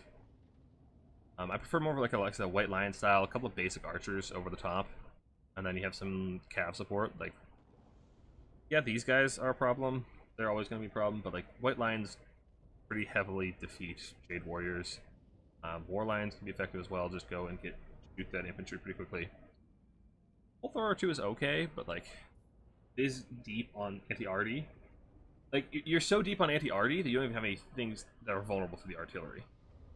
So like going for quad bolt thrower, you don't have anything super vulnerable. I mean, the cav is a little bit. I don't value this cav that highly in this map. They're outshot by the crossbows. They're no threat in melee, as we saw. Yeah, I really don't like this build. I also hate Silver. I've never been impressed with Silver Helms as a unit. Never been impressed with them. Ring guns got shut down pretty heavily though. Crossbows just got to free fire all game. There was no threats to them. You need heavier cav, like Dragon Princes or something, to actually go and threaten them. Or like I said, War Lions, which are a nice AP option that I've seen a lot of high elf players not really incorporating into their repertoire. And I've had really good success with them. And I know, like I said, Stingers has shown them off multiple times to be very, very effective in most armored infantry. Like I've seen them tear apart. What do you call it? Infernal Ironstorm, Chaos Dwarfs. Like tear apart elite infantry for like 825 for a mobile unit that tears apart infantry. It's really valuable, and it's a mobile AP option that I also only have. I really like white lions, or lions, white lions too. I like, but yeah, solid. They play Seagull not really letting himself get pulled apart by that range build. Bolt throwers effectively, and just doesn't fall with cap. Almost. I feel like the bolt throwers really need to sit on the long. Like in that build, they have to take the crane guns first and then take out the long. Because like the Righteous Lance are just such a menace to society. They're such a menace to society in every matchup. That unit is so obnoxious. Casters ton bound part. Yeah, especially when they're also a melee combatant too.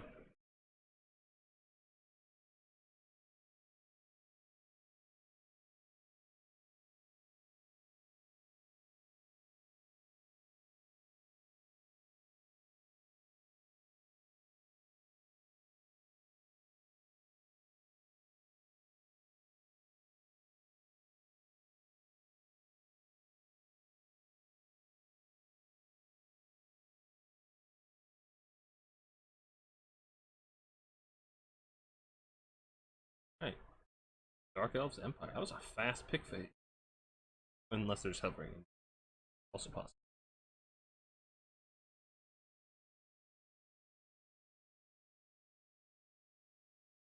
Okay, Dark Elves Empire is one I haven't really seen since Warhammer 2. So I don't really know how it's played these days.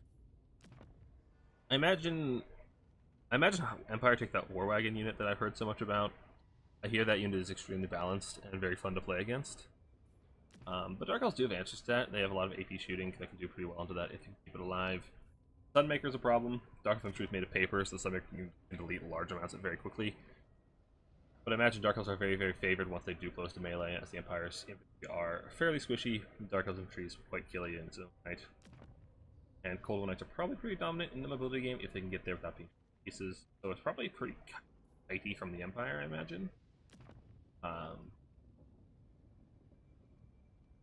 Yeah, that's what I would assume this matchup.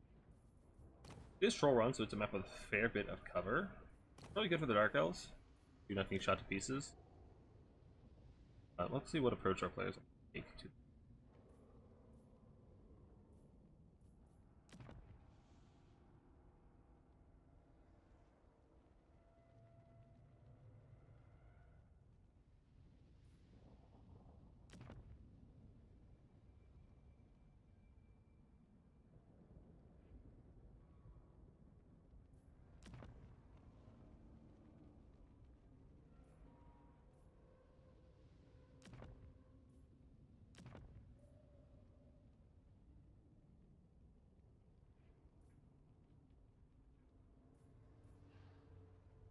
Where are we on the ground? How's that finish? Raced versus North on the other side. Blocker, so you guys see. Looks like they're still playing. Don't know what the score is, but after this one, we'll just follow whoever wins the finals to face off that game.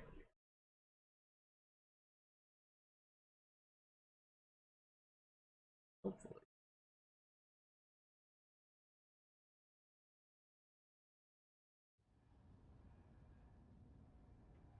Everybody's just finishing up their builds. They both got their spends sorted out. Banners selected, so we should be good to go here.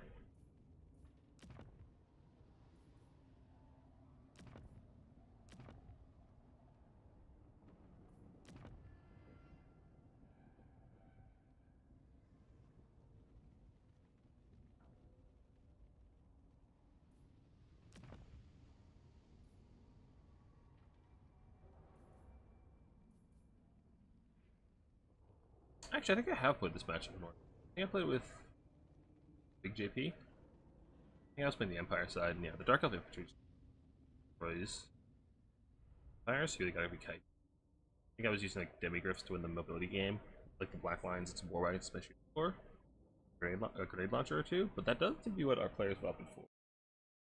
Hey. Looks like we have a fairly static composition from Empire. Well, oh, it's kind of a hybrid kite. That's Dark Shards. Dark Elves, really not what I expect. I feel like that Dark Elf build is very susceptible to being Sunmakered. So, yeah. Dark Elves, we have the Witch King Malekith himself, Soul Stealer, Gaze of Malice, and Breath Attacks. Breath of Lore passive for minus 15 armor, which the Empire has very little armor to begin with. That's actually a pretty big deal, cutting their armor in half. And yeah, Mass Dark Shard, 4 of them, all with we got Dread Spears, we got some Stairs, and we got Quad Dark Rider and a single Golden Knight. Not really sure what the Dark Riders are going to accomplish here. Like, they lose to all the Empire Cav. I guess they can chase fine, but a lot of them. We have a triple Pistolier Skirmishing Corps from Rider Rohan, which I have not seen Pistoliers in a long time. I don't think I've seen Pistoliers used much in Warhammer 3. They've been overshadowed by War Wagons, doing the job much more safely and much higher damage output. Single Grenade Launcher. This thing I've seen a lot. These guys will be 1 or 2 shotting all the Dark Elf Infantry if they can get ranged safely. Problem is they are outranged by those Dark Shards, so you have to be careful about shooting targets. Have a line of spears, backed by 2 Great Swords and Great Cannon. Jade Wizard with Earthblood and Regrowth. Royal Outdoor Griffites, and Carl Franz up in the sky with Gal Miraz and the Reichland Runefang. So he can definitely put the smackdown on Malekith, but he needs to be a bit careful because he is fairly squishy. 38 melee defense and not a ton of HP, so we go at healing from Lifecaster. Which means there's going to be a bit of a split between, like, you really want a lot of healing on Franz and a lot of healing with Demigriffs. So obviously you can't heal them both at the same time. So you have to be a little careful managing that. Dark Elves are just going to be rushing with this melee line. Like, get in range, start tearing apart, using the Dark Shards to gain the skirmishers pretty effectively. Yeah, I don't know how the Empire deals with Dark Shards. They don't have the rush element. And I guess they have 2 Empire Knights. Global Knights can help deal with that as well as Malekith. Dark Shards mostly tear them apart, and there's too many of them to be a threat. Like, the Empire Knights were able to just come in and start charging for free. They could tear apart a lot of these Dark Shards, but Dark Elf Cav aren't going to let that happen. Malekith's going to protect them. Crossfire's not really cool, so not a lot of great answers to these Dark Shards on the field for Empire. Those great swords. If the dark swords still alive, the great swords get hit. Yeah. Case of Malice as well as the counterfire coming in. Heavy flank overload. Which seems to be something that Ryder Rohan really likes doing. I saw him doing it in. No, that wasn't him. That was Black Fellow, which is the other XMD player. Doing this big heavy flank overload with all the skirmishing tools. Because all of these dark shards over here can't really counterfire, it's just this one and this one. They can actually counterfire, and now they come in and just trying to lead the flank. The problem is they're sacrificing the other flank entirely. If they just get steamrolled aside. They've got the demis hidden in the trees, but the demis can't really come and deal with the dark shards, excuse me. Now this is a bit odd. They're kind of like trading flanks. You guys just putting all this cap away from the skirmishers, but I feel like the dark riders could just come in and do a lot of work with pistoliers.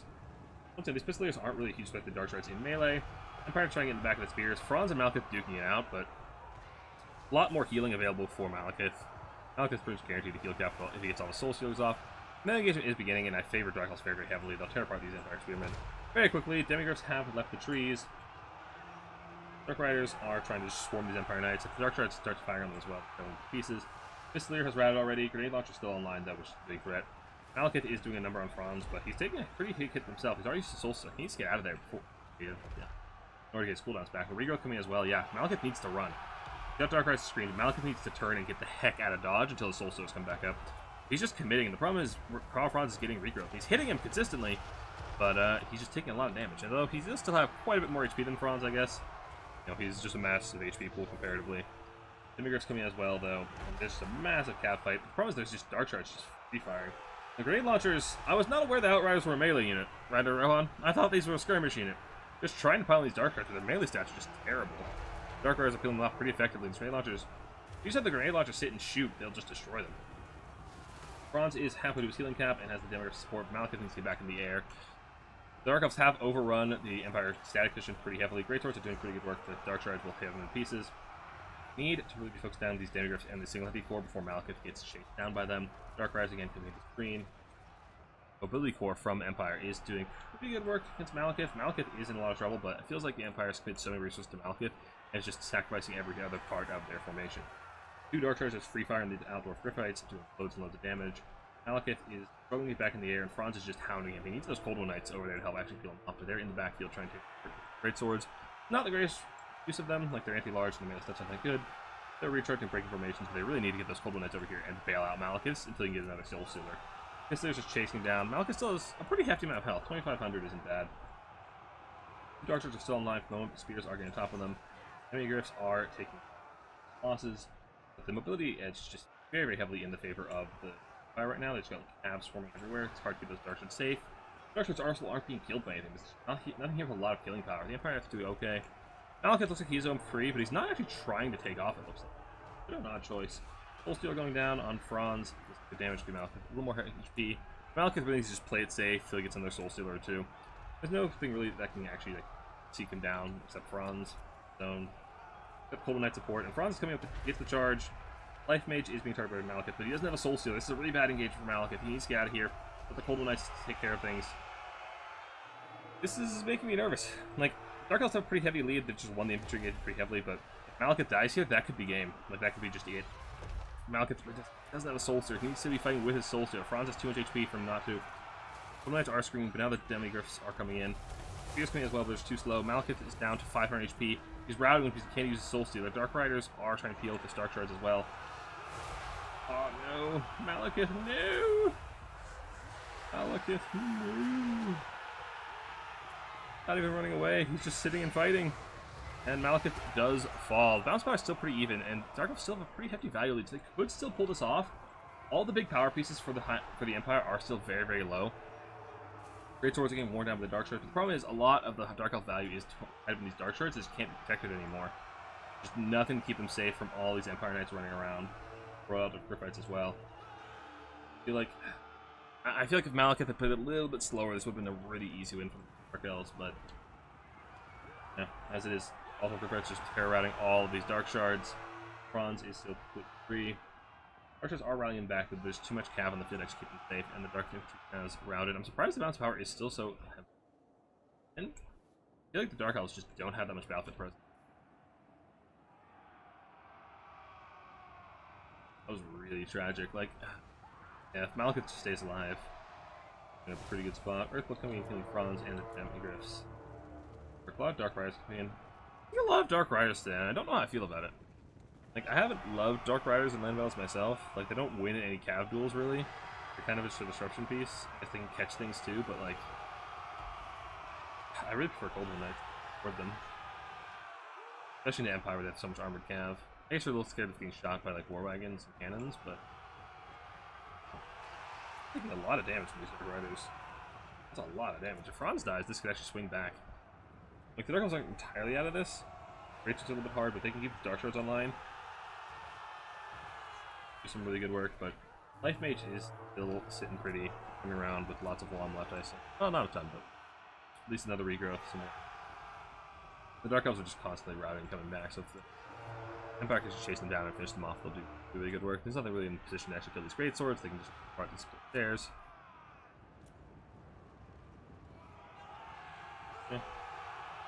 Yeah, the Dark Shards are just a little bit hard to keep safe.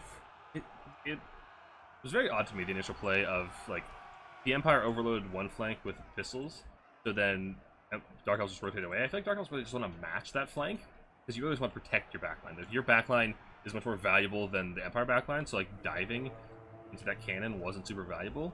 I feel like you really just want to match the Empire mobility so you can just protect your backline, keep those Dark Shards online. Dark Shards are what you invest in to be your running. Like, it was just a very odd decision. Dark Elves do have a lot of rallying units, but Empire has this really, like, powerful blob of units. I guess they're all pretty low. Do that Lifecaster still, as well as Franz, who's sitting pretty at about 1400 HP. He's very near ceiling cap. But there's no answer melee to these Demigryphs, so it's just how much could the Dark Shards do or get run over. These guys are actually surprisingly holding. Long. If these Dark Shards kick out the Demigryphs, that's a pretty big win. Because then your cav can be, Dark Elf cav can actually pull out a bit of work. Got 1000 HP, but they just keep rotating and not firing. They're doing the Warhammer 3 thing. They're just not firing. And yeah, with that, Empire is catching up in the value lead, and with all the healing that's going on Franz, I believe that will be GG in favor of Rider of Rohan, taking us to game 3.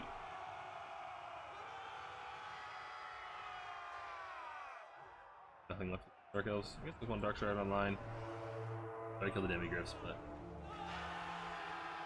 yeah, that was a close game. I feel like if just like the Malekith plays a little bit slower, the Dark Elf Cav just answers the Empire Cav, I feel like Dark Elves can win that pretty heavily.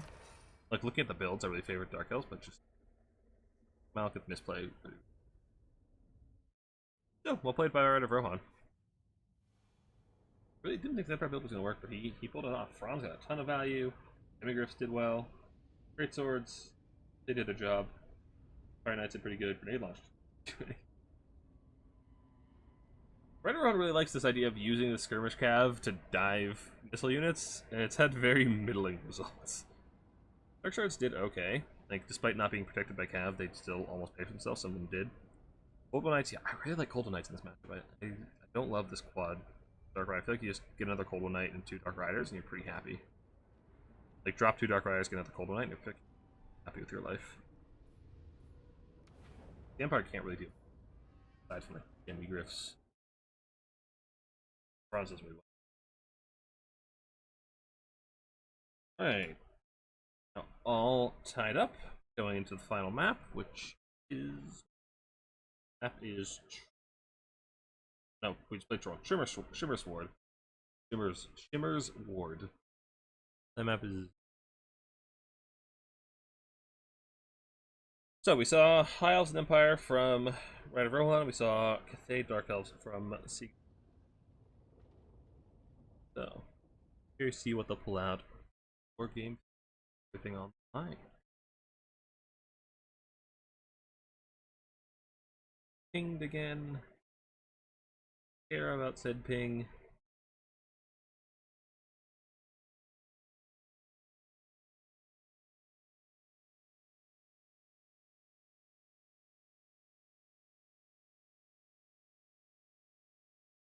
And Gorgasm.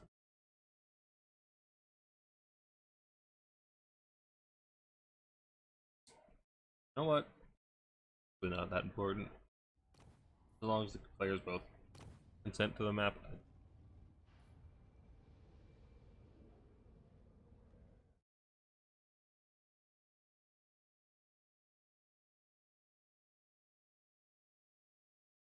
Alright.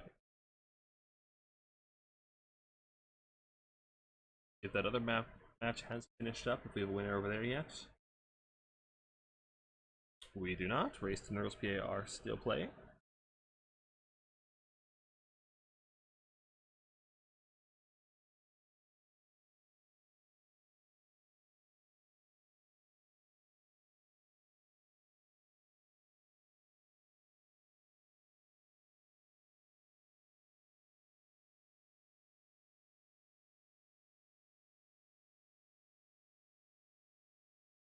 Check in with Nurgle.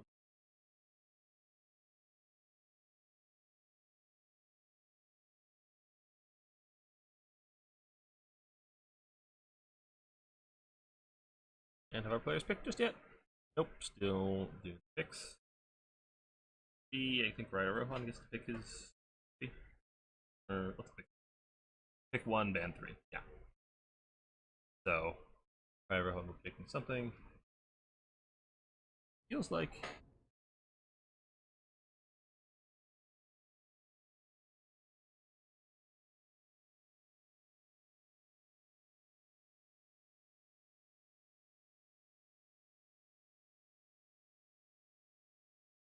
Alright, so I'm being told that Race did beat Noodles PA 2-1. He'll be advancing to our finals to face the winner of current match.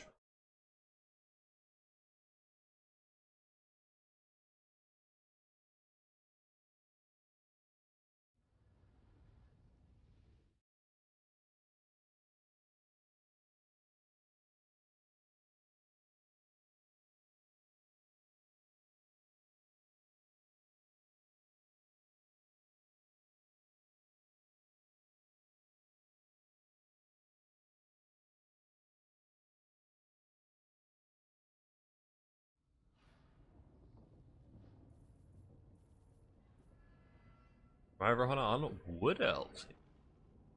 Norska for Seagoss. Okay.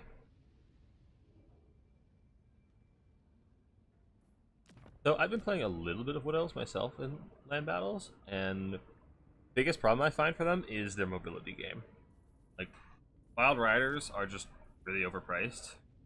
So you're really relying on Glade Riders. If you have anything that Glade Riders can't beat, well, you have like Wild Riders Kronos, you have one ROR that's good, and then you're relying on like Zoats, your infantry.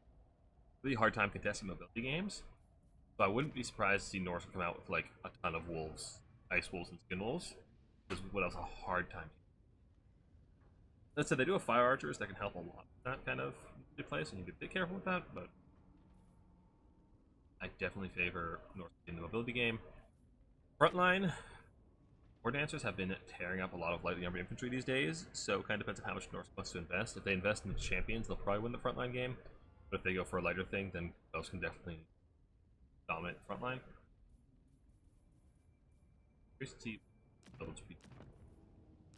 Right, everyone definitely seems to like those more ranged mobility kitey styles. So that's kind of what I'm expecting him to see. So like either Waystalkers or Woods, maybe a Glady or Sisters, that kind of ranged lord, then a bunch of Cav, Blade Riders, Hawk Riders, that kind of stuff. Whereas Seagoss tends to like the more melee heavy stuff. So I'm expecting, like I said, a lot of wolves, hefty bunch of melee, get in there, get grinding, grind to shut down the range. That's what I'm expecting to see based on what we've seen players so far. So here.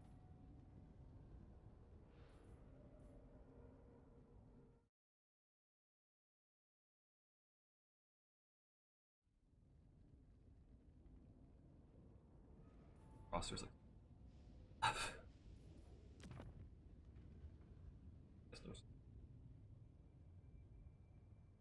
a lot of good stuff is expensive. Yeah, the other thing that Wood Elves really hate is just like qualifier. All of their infantry is slightly armored, so Burning Head is catastrophic. Because they have a lot of trees that are vulnerable to fire. Fabric Elders help mitigate that a little bit, but they can only be in one spot at a time. So that's something I've also heard from a lot of Wood Elf mains or Wood Elf players is like Burning Head is just a nightmare. Kind of like old Tomb Kings, but your infantry is much like Wood Elf infantry is much more expensive. So Burning Head, just go through and delete your stuff is not fun.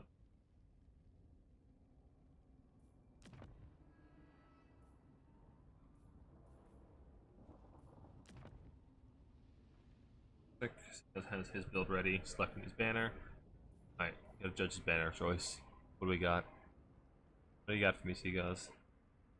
Pick a good one. There is a correct answer. There is a correct banner pick. That's not it. That's also not it. Okay, that one's fine. Wormkin is the correct answer, the one with like a sea serpent on it. But that blue isn't bad, like the blue and white. It's solid, the design is okay. That's acceptable. Now it's changing his build. Painful. You gotta commit.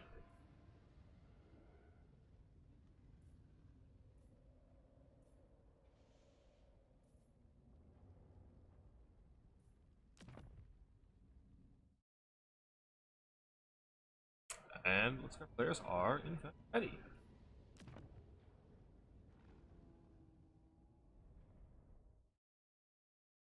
Get this blocker out of the way. So yeah, looks like we do see a pretty hefty mobility core coming in for Norska, kind of like I was expecting. Then, interesting Wood Elf build.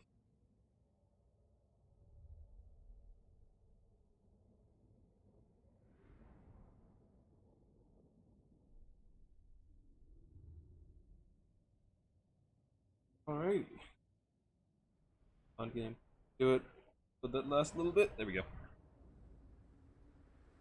So this is the ace match for semifinals. Winner goes on to face Raced in finals.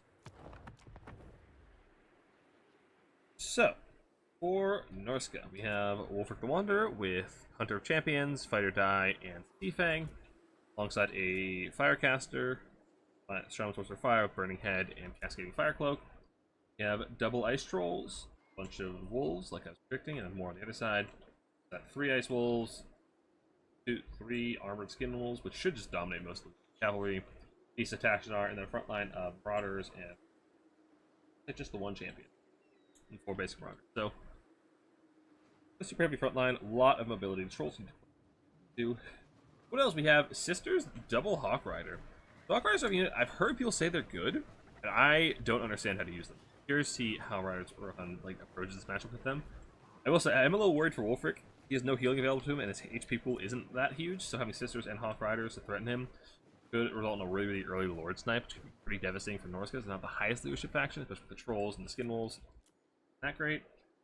Rest of the Wood Elves is we have Branch Wraith with Melkoths and Earthblood. That's it. Missile Core of double Swiftfooter Shards with a magic attack to bypass the Fizz Resist on the Skin Wolves. Triple Dryad, 2 Azrai Spears, Winterheart Guards, that unbreakable spear support in the late game, and then triple Blade Rider Spears, and a notification. Okay, deal with that later. Yeah, really scared Wolfric's just gonna die immediately. Sisters are on their evil. Or Hawk. I don't know. They're on bird, not a dragon. A bird's a bird. I don't know what to tell you. He has a bird has a little helmet. Look at that. Does it have helmets? They do not. Why does that bird get a helmet? Oh no, they have like a half helmet. Well, that looks more like the headdress. Yeah, that's like leaves. That just looks like leaves. Yeah, I feel like Wolfric just needs to book it to the corner of the map and hide. Because I feel like that's going to be the main target of these Hawk Riders and Sisters. Although I suppose they could do quite well into like patrols and dodging. Nice dodge. Nice dodge on that first opening volley. Sisters firing in infantry and Marauders. So I feel like Marauders are a low priority target because you're going to win this front line with the Dryads. Probably. Guess the champs are a bit of a threat. Marauders aren't. Trolls and Skid Wolves running right up the middle. Interesting. Sisters firing Wolfric on the round firing mode. Nice Burning Head, catch out these Swiftfooter Shards and just deletes them. Might get the Winterheart Guard too. Gonna curve the right way? No, curve's wrong. Okay, still nice Burning Head, half health and deep scouts. It's only 2 models, unfortunately, so they're still firing very effectively. There's ability coming in, and these wolves will tear apart these later spears 2-1. Ability fight, yeah. So the ability fight should go very heavily in the favor of Norska, and this hound just isn't interested in the fight. Goes straight for the archers, which is probably the correct play. As quickly as possible. Do we see a boat coming in? No boat. Nice. But yeah. Blade Rider Spears are getting torn apart by the wolves and the hounds very quickly. Actually did pretty well on that side because one of these wolves just booked it straight. Norska is not interested in cav fights. They just want archers. Just eat the archers immediately. Sister trying to just shotgun Wolfric, but he's doing just fine. Hawk Riders have dove in, trying to snipe the caster, not doing a great job of it. Their melee stats are pretty underwhelming. They're really relying on that charge bonus, so they can't get clean charge, like the flying units sometimes have janky charges. They're gonna have a hard time. Ice Wolf's routing in the backfield. The archers are just completely compromised immediately. Value is slightly in favor of Norska, as well as the healing from Skin Wolves coming in. Cav are just utterly destroyed. The Hawk Riders are landing the Wolves, they're countercharged by the Skin Wolves, so no healing for that expensive and fragile unit means they're going to be torn apart. I guess there's a bit of healing from the Branch Wraith, wherever it ended up, but it looks like he's not long for this world. Hunter of Champions going on him, with 0 melee defense, torn apart. So this looks like it's going pretty well for Norska straight off the bat. Winterheart Guard and the Eyes Wide Spears will hold forever. Maybe not on their melee defense stance. Kind of surprising to me. I feel like if you just put them on that melee defense stance, then nothing can hit them ever. Oh no, they don't have melee defense stance. They have attack stance. Hawk Riders are landed a bit, so they're going to get charged and apart. They are extremely fragile. So that is the downside of them. They're half health and routing off the map. Branch Wraith is just beat on by Wolfric. This infantry corps just looks unbeatable at this point. There's a nice C-Fang coming in, just deal with those Azrai Spears. Nothing really stopped the trolls at this point. Hawk Riders don't have enough ammo to actually clear out all these. I feel like it's a pretty decisive victory pretty early for the forces of Norska. You know, you love to see it. You love to see filthy elves just taking fat L's, don't you? Yeah.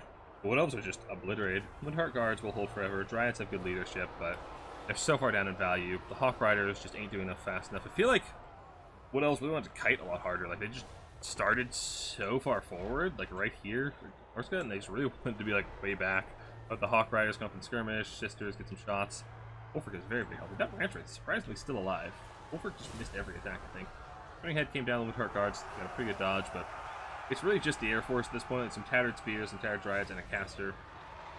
Hawks are trying to snipe the Norseman Caster, but I feel like the Trolls, Skin Wolves just pincer them if they stay on the ground, and they will die very quickly. Caster probably wants to just sit next to Skin Wolves to stay alive. Sisters, unfortunately, yeah, the Hawk Riders Sisters still just have so much ammo left. Like, their army's dead and they haven't spent their ammo, so they're not getting a whole lot of value. Like, these Hawk Riders, I think they spent more time in melee than shooting. Hawk Riders not even coming close to thanking themselves. Trying to snipe out the Caster, but at this point the Caster isn't gonna matter. Like, it's a Burning Head Caster, and what are you gonna Burning Head? Your own Marauders? I guess Cascading Fire looks okay, but like, yeah. We gotta finish out the Windheart Guards and the Caster to try and force these Hawks to land so you start killing them off. Because once they're forced to land, then you have a... they're just extremely fragile in melee, so as soon as they get on the ground, it's gonna be game over pretty much. Knott's power is very heavily in the favor of Norska at this point. The Caster's routing, but it doesn't really matter that much. Wolfric is having a very, very hard time killing this Branch Wraith. What is going on down here? Come on, where is this? It's this tiny Branch Wraith surrounded by massive off werewolves, and it's surviving much, much too long. Come on, Wolfric. You're Hunter of Champions, you can't kill a frickin' tree? Come on, man. Come on, man. There are a bunch of Hawk Riders. Like, he needs to kill that tree fast to force these guys down. Oh no, there's actually Eyes Right Spears coming back, which means they aren't held to attack just yet, so like, Wolfric needs to be careful. Okay, the Branch Wraith is dying. The Norse's ability to chase off all these spells so they don't have any attacking rules. The Azure Spears are routing. Okay, the Hawk Riders need to land now. They've got to land. Like, I believe. Leave them's the rules. There's nothing in melee. I'm not actually sure about the rules for this, but this seems like bullshit to me. This seems like some hot steaming elven bullshit. Oops, are you still around? You're more familiar with fruit rules than I am, because I'm pretty sure this shit doesn't count. Like, isn't the game rules that you have to have units on the ground?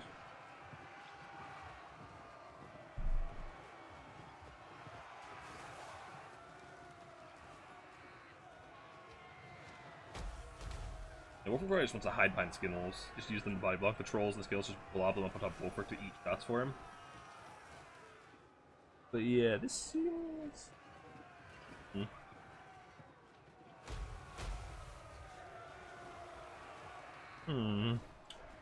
Pull up the rules real quick.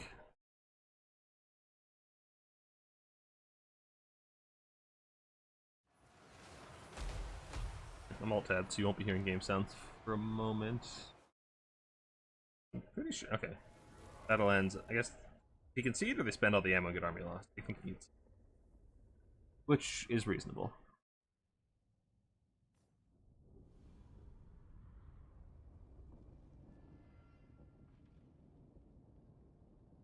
Alright.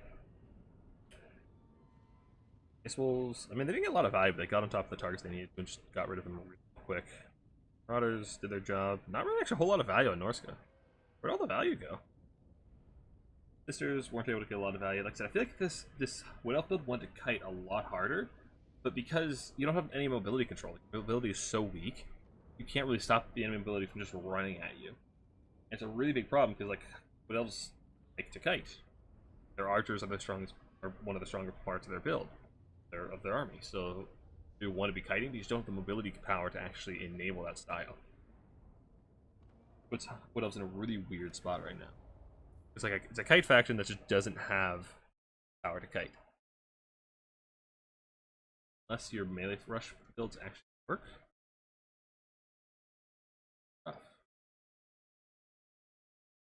That is Seagaz taking the game and advancing to the finals against Raced.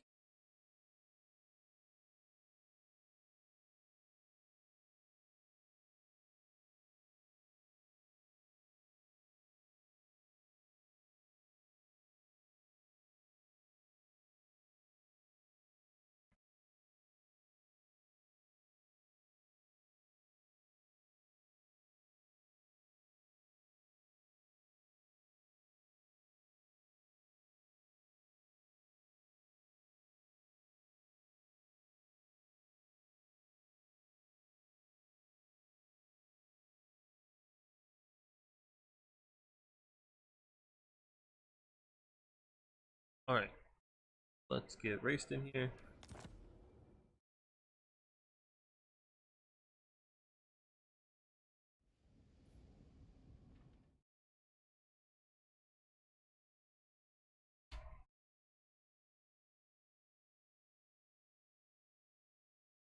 And we can nameplates. That's not how you spell that. That's correct. Or is my back to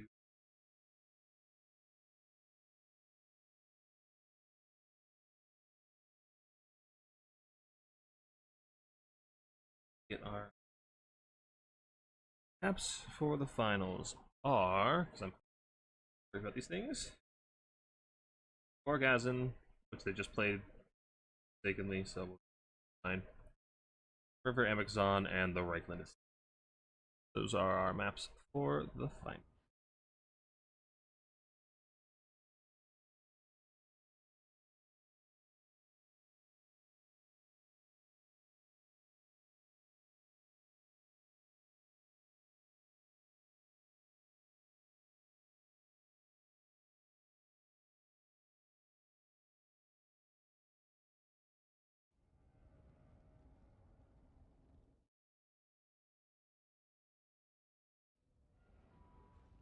Well, nice. Yeah, fam.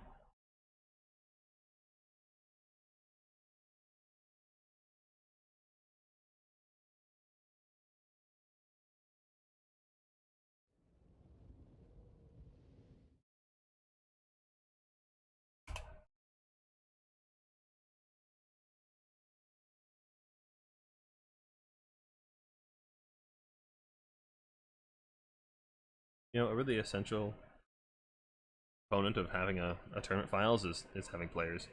This lobby full. Neat.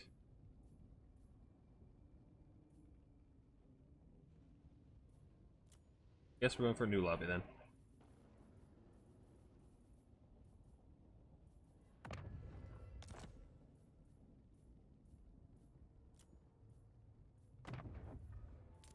Spectator.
Trying to find Seagulls on Discord to get them in the lobby. Unless they start a lobby without me.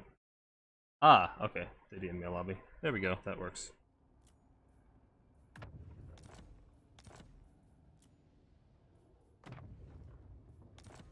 Excellent. I was doing something. That's what I was doing. Pushing buttons. Alright, so finals is still a best of 3. Just like all the other rounds. Are the players still on the correct sides? They are. Nice. And I'll let them worry about maps. GG's. Hey, GG's for everyone. Like funky builds. Yeah, you really like those kitey styles. First time, forgive me, being slow on picks. No problem. And pick format isn't that different. Also, I've seen people that are. Don't worry, don't sweat it, dude. You're pretty good.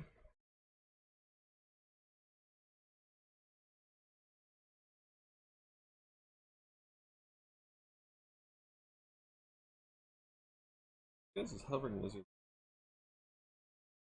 Assume Bertoni is just default neutral floppy. Lizardman has never been defaulted for me. I wonder if he's actually picked this.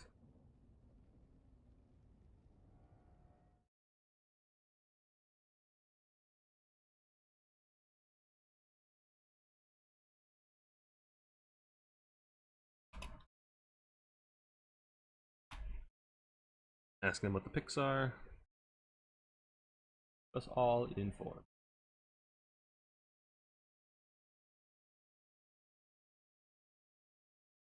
I hope this series goes quickly because it is getting very warm in here. Actually, wait a second. I'll be right back.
Alright, so you guys picked. What was it? Ogres, Dark Elves, Cathay. Didn't say what he banned.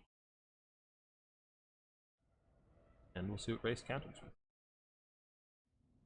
Do Ogres, Dark Elves, Cathay. What did I do into that? Faction, that's good. Good with faction. Ogres, Dark Elves, Cathay.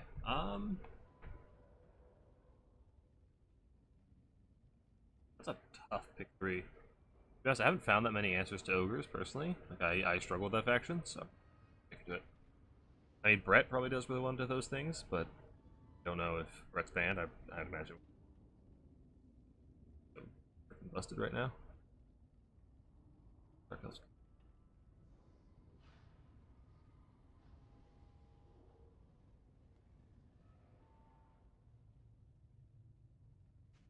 Hmm.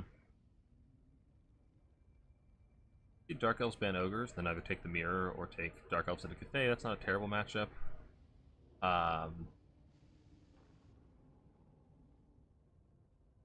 Let's see. Skaven pick against Skaven ban Ogres. Skaven Dark Elves is not great. Skaven Cathay is pretty good. Skaven Dark Elves is doable. Greenskins. Greenskins probably don't do that great. Love much if it's better than there.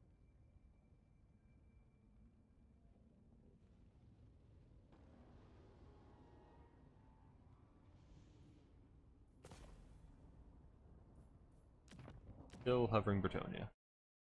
You guys still hovering this.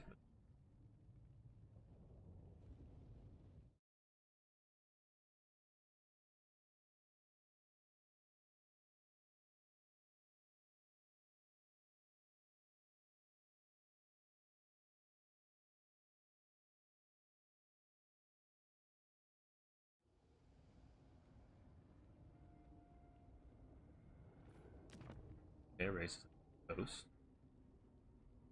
Coast doing this. Coast probably does. Okay, so races VP Band Cathay. Coast being good in Ogre. He's got really nice cheap halberds and good elite halberds as well. The Dark Elves though? I guess Bombers probably tear apart all their lightly armored cheap infantry. Corsairs are probably an issue, but anyway, Hulk's do one of them. Shades have always been the real threat to Coast. Stocked archers of any kind are a real issue for Coast. You can't really shoot them that effectively. Typically, when you like archers have always been the threat to Coast because they're not very heavily armored. They just rely on their HP pools, but light archers just fall into them.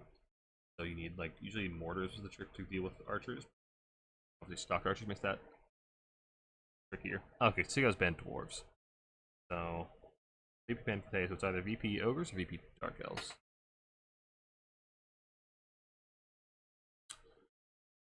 I feel like ogres is better pick here. I don't know. I'd probably go for dark elves because I'm a much more practiced dark elf player than ogre player, but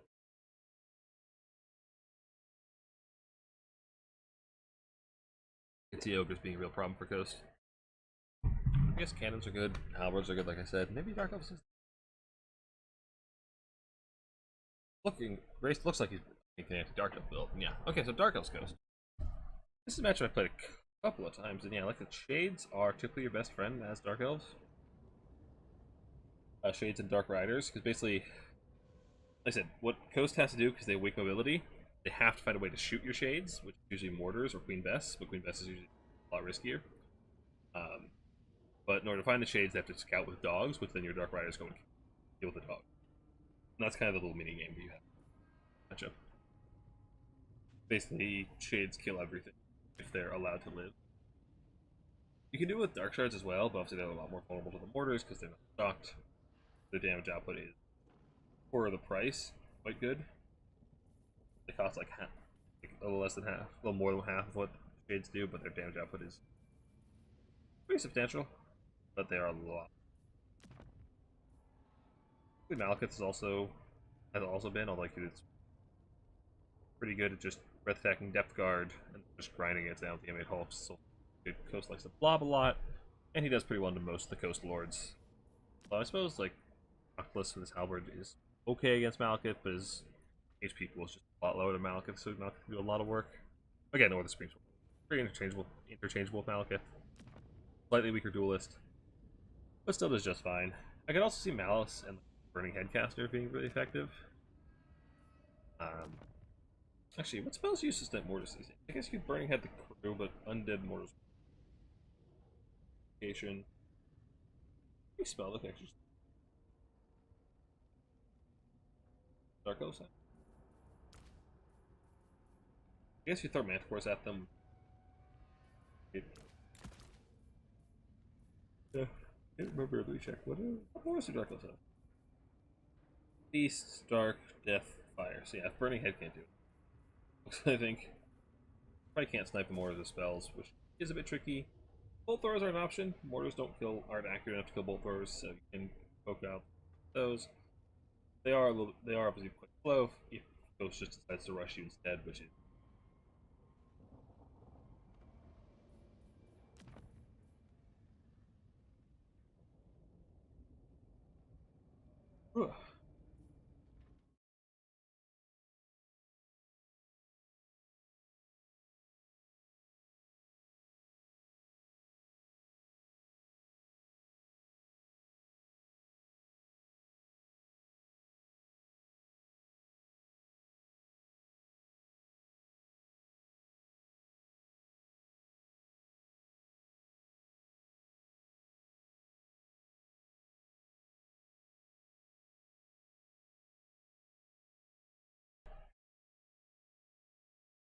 Alright.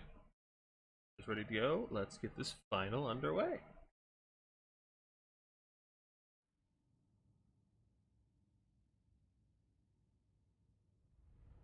So yeah.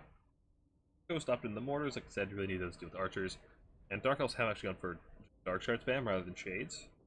Six is a little bit more vulnerable to the mortars, but he has those bolt throwers now, so if the bolt throwers can deal with the mortars, then the Dark Shards are going to real pain for Coast to deal. They'll shred everything.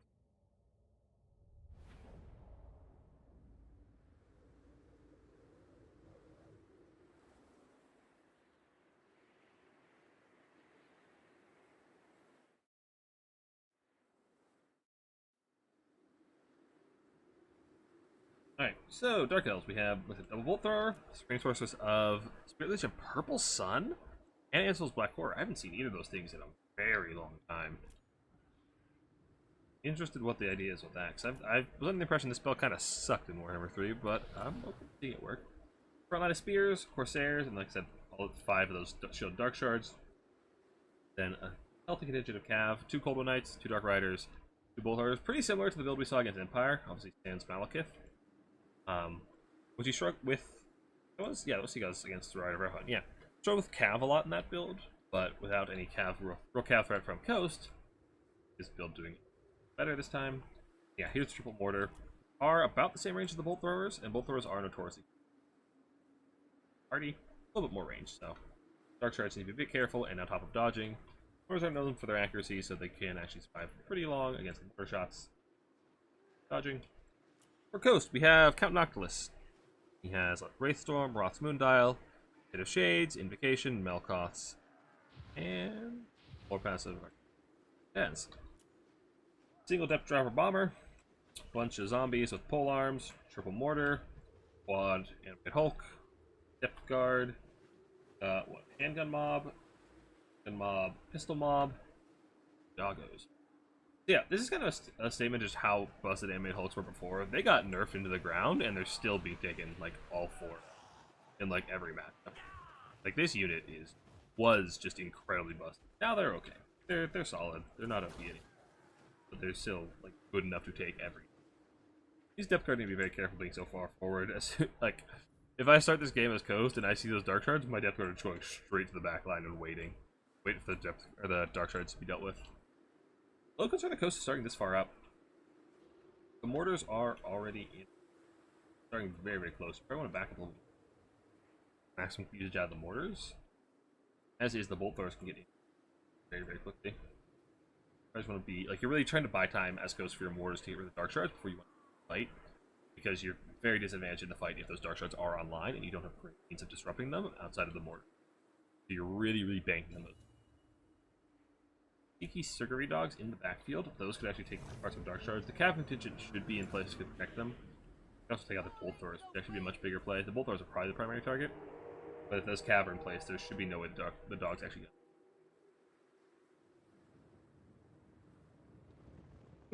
go. Dark Elves are going to start advancing immediately. They really want to get into the range of the Dark Shards as fast as possible, as well as their Bolt Throwers. Orders. Cav can just hang back. Their job is really just to facilitate the Dark Shards, just keep alive, keep the dogs off them, keep any if there are Morn goals or anything, rush them, keep them safe. The Bolt Throwers are just trying to jump onto the mortars. They're just creeping in range. Mortar shots are a-flying. How accurate are we this day? Nice shots, Dark Shards? No, those aren't Dark Shards, are they? No, those are Dark Shards, and that's a lot of damage, actually. Jeez, yeah.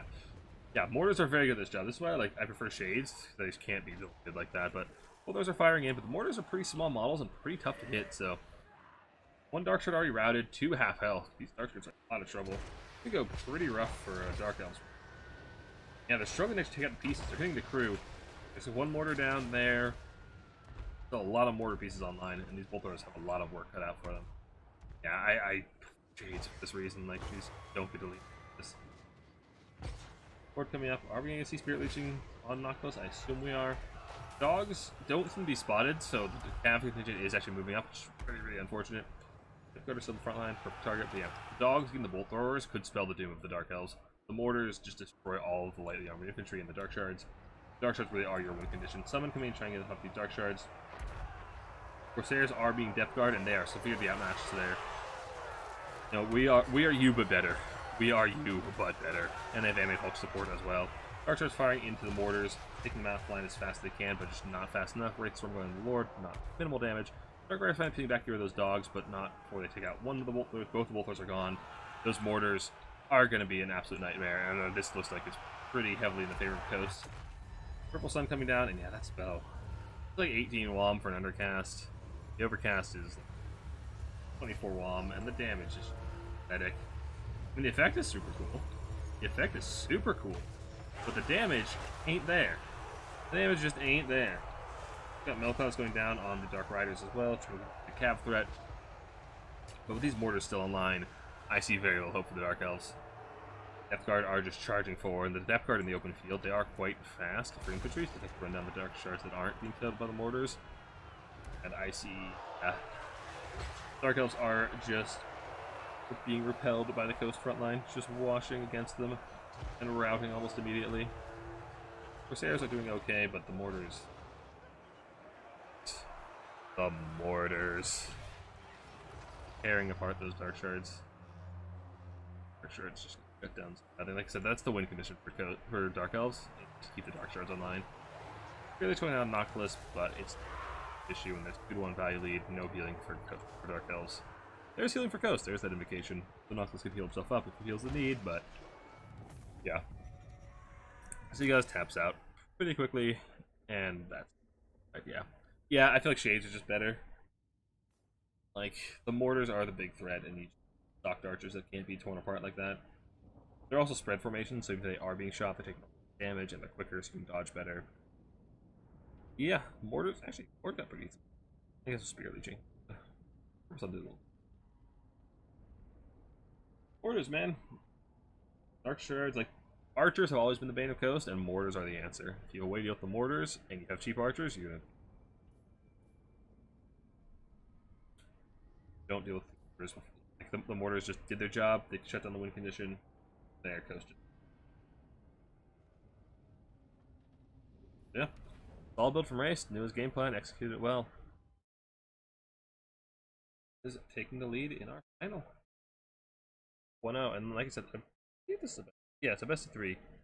So one more game and he will take it. So we gotta see if Seagulls can pull something out and get that reverse sweep going.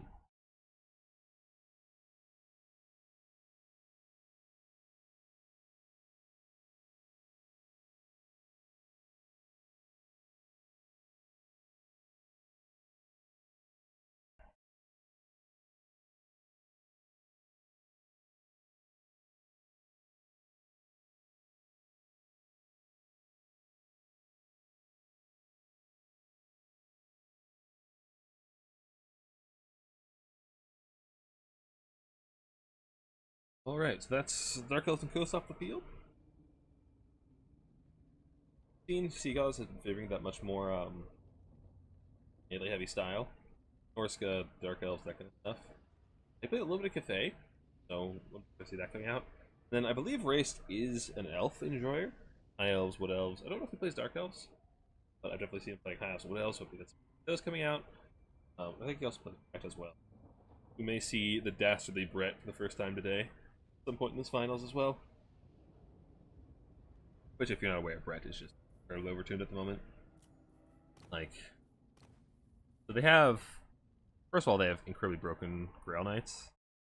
Like, both Grail Knights and Grail Guardians, they lose like none of their momentum hitting infantry, and they hit so incredibly hard. So they can kill like infinite infantry, single Grail Knight or Grail Guardian kill infantry.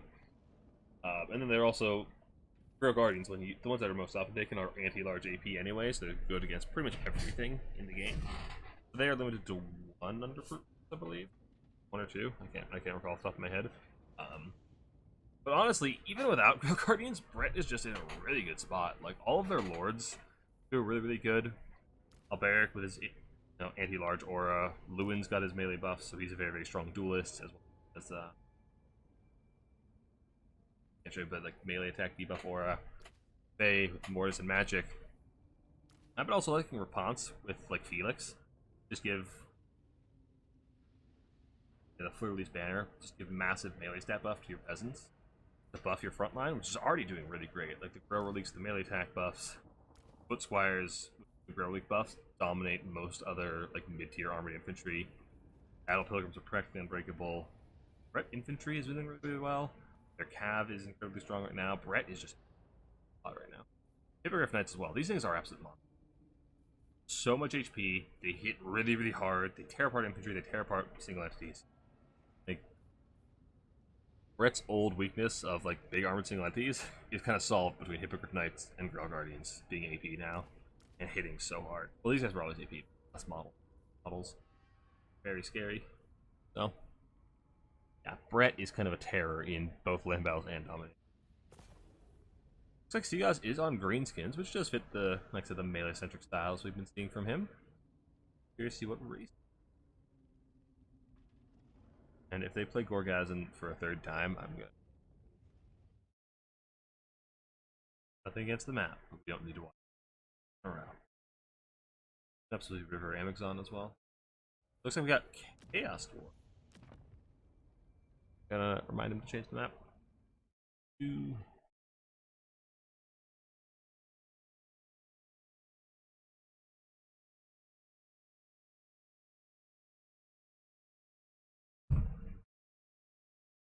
How do you spell it?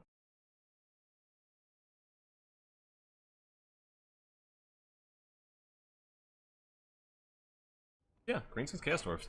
Not what I've seen a whole lot.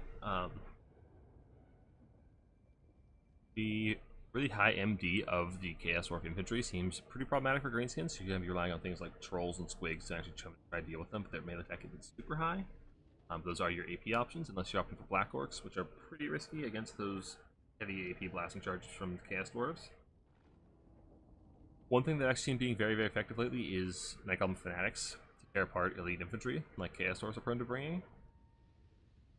So, a little concerned to be seeing that for the Chaos Dwarves. If you have any of those, Infernal Guard or Infernal Ironborn, a Fanatic can just get tons and tons of value. Careful of that. The Chaos Dwarf player here. But to be honest, I really don't know the Chaos Dwarf meta for land battles. I know trains are broken, so they're limited to 1. The Iron Demon and the Skullcracker are both limited to 1. 1 total, not 1 apiece. And they're just absolute nightmares to deal with. Need some kind of single entity killing power from the greenskins to deal with that, because pretty much every Chork build uses 1. So yeah. Here's Sea Greenskins. Greenskins is a faction I don't really understand that well. That's not a faction I play.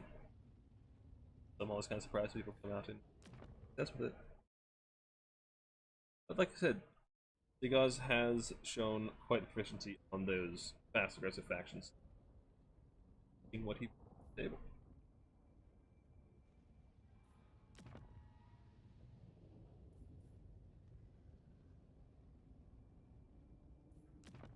Chaos Dwarf side, I'm kind of curious. Train is like the train is a no-brainer. Infantry, like in my head I'm thinking like dwarves have always just destroyed greenskins, but that's a lot to do with gyrocopters and durability. And Chaos Dwarves aren't as good at boxing as dwarves are, and that's what they do with gyrocopters. So they can't really play the same style. The infantry, while solid, is a little pricier. So I'm not sure you want to go for that kind of style. You can actually engage greenskins in the game, and that's actually full set of renders actually beat a lot of the greenskin mobility, so dwarves might actually be able to just win the mobility game outright. But I'm a little concerned about their ability to actually win the frontline fight. Orc boys with squigs or goblins squigs is very, very threatening to a lot of armored front lines. Trolls as well can do very, very good work. Dwarves have to invest a lot of money in their front line to hit, so I'm curious to see if they actually. If I was doing it, I do. Guess I don't have to. Is ready.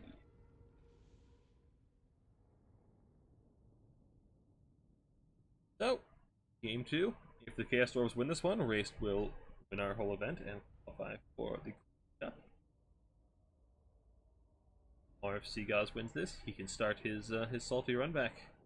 That sweet, sweet reverse sweep going.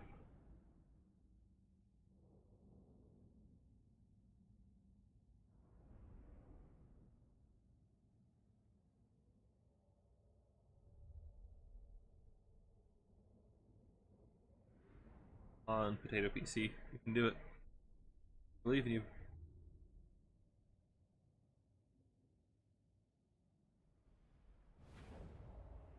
There we go. Alrighty. Oh, it's nighttime. Dark and spoopy. So, for the greenie boys, we have Wurzag, pretty much a universal pick. His melee attack global buffs are just incredible with bone and staff. Melee attack can charge most of your whole army every time you cast for 17 seconds, which is really good. We have Here We Go, we have Fist of Gork, the effigy to get, and Get Back Here. Leadership, and lots of melee attack buffs, basically, to try and shoot through all the high MD from the Chaos Dwarves. Frontline of Gabos, backed up by Squigs, no surprise there. Couple of Stone Trolls. Got Orc Boy Biggins, 8 Picaloonies, those Night Goblin Fanatics I mentioned. Or Light Cav in the trees with Spider Eyes and Riders. Charge Cav on the other side, the 2 RORs, Mortars, Nature Marauders, and Death Creepers. Solid choices, and a 3rd Stone Troll. So, again, pretty fast, aggressive build with a little bit of skirmish support. Pretty typical of what we've seen from Seagods so far. For the Chorfs at race, we have a very mobility-heavy build. So we have the Sorcerer Prophet of Fire up in the air with Flaming Sword, Cascading Fire Cloak, and Burning Head. We have a heavy skirmishing core with 1, 2, 3, just the 3 Wolf Raider Archers. Got some Raiders, Double Bull Centaur, Laborers, out the ass, an Iron Demon, and just 2 infantry units. 1 Chaos Dwarf and the ROR with blasting charges. Very light infantry, heavy mobility, heavy skirmish. Not really what I expected out of the Chaos Dwarfs. I mean, Train and the Sorcerer Prophet are pretty universal. But Kate style is not really what I expected. The Fire Archers should do pretty well because the Stone Trolls, although they do have missile resist, they are also weak to fire. So these guys, their fire damage do pretty well. They should win the skirmish game just by virtue of having more and better range. Brings us probably have to keep these guys back, hold them and reserve them because you want them more for Maze Marauders, AP ammo.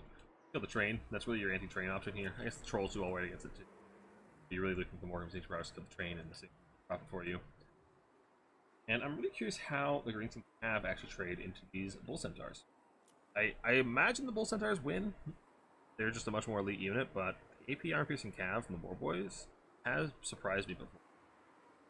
Curious to see how that. The frontline, obviously, like, there is no frontline, there's 2 units and laborers, so these will just roll the frontline very, very quickly. The Chaos Dwarfs actually sustain the frontline long enough for the mobility to actually. Because, like, if the goblins just run at them, Chaos Dwarfs have, like, a very limited timer to actually kill things before their frontline's just. And then they're forced to just do. What I really don't want to see is any of the skirmish ammo used on the goblins. I really don't want to be shooting the goblins. You want to shoot the Squigs, the Trolls, Wurzag, anything more expensive, and it looks like we are firing onto Squigs. I can't really tell the target. It looks like Squig. Alright, Squigs are not super expensive. They're threatening, so getting rid of them is an issue.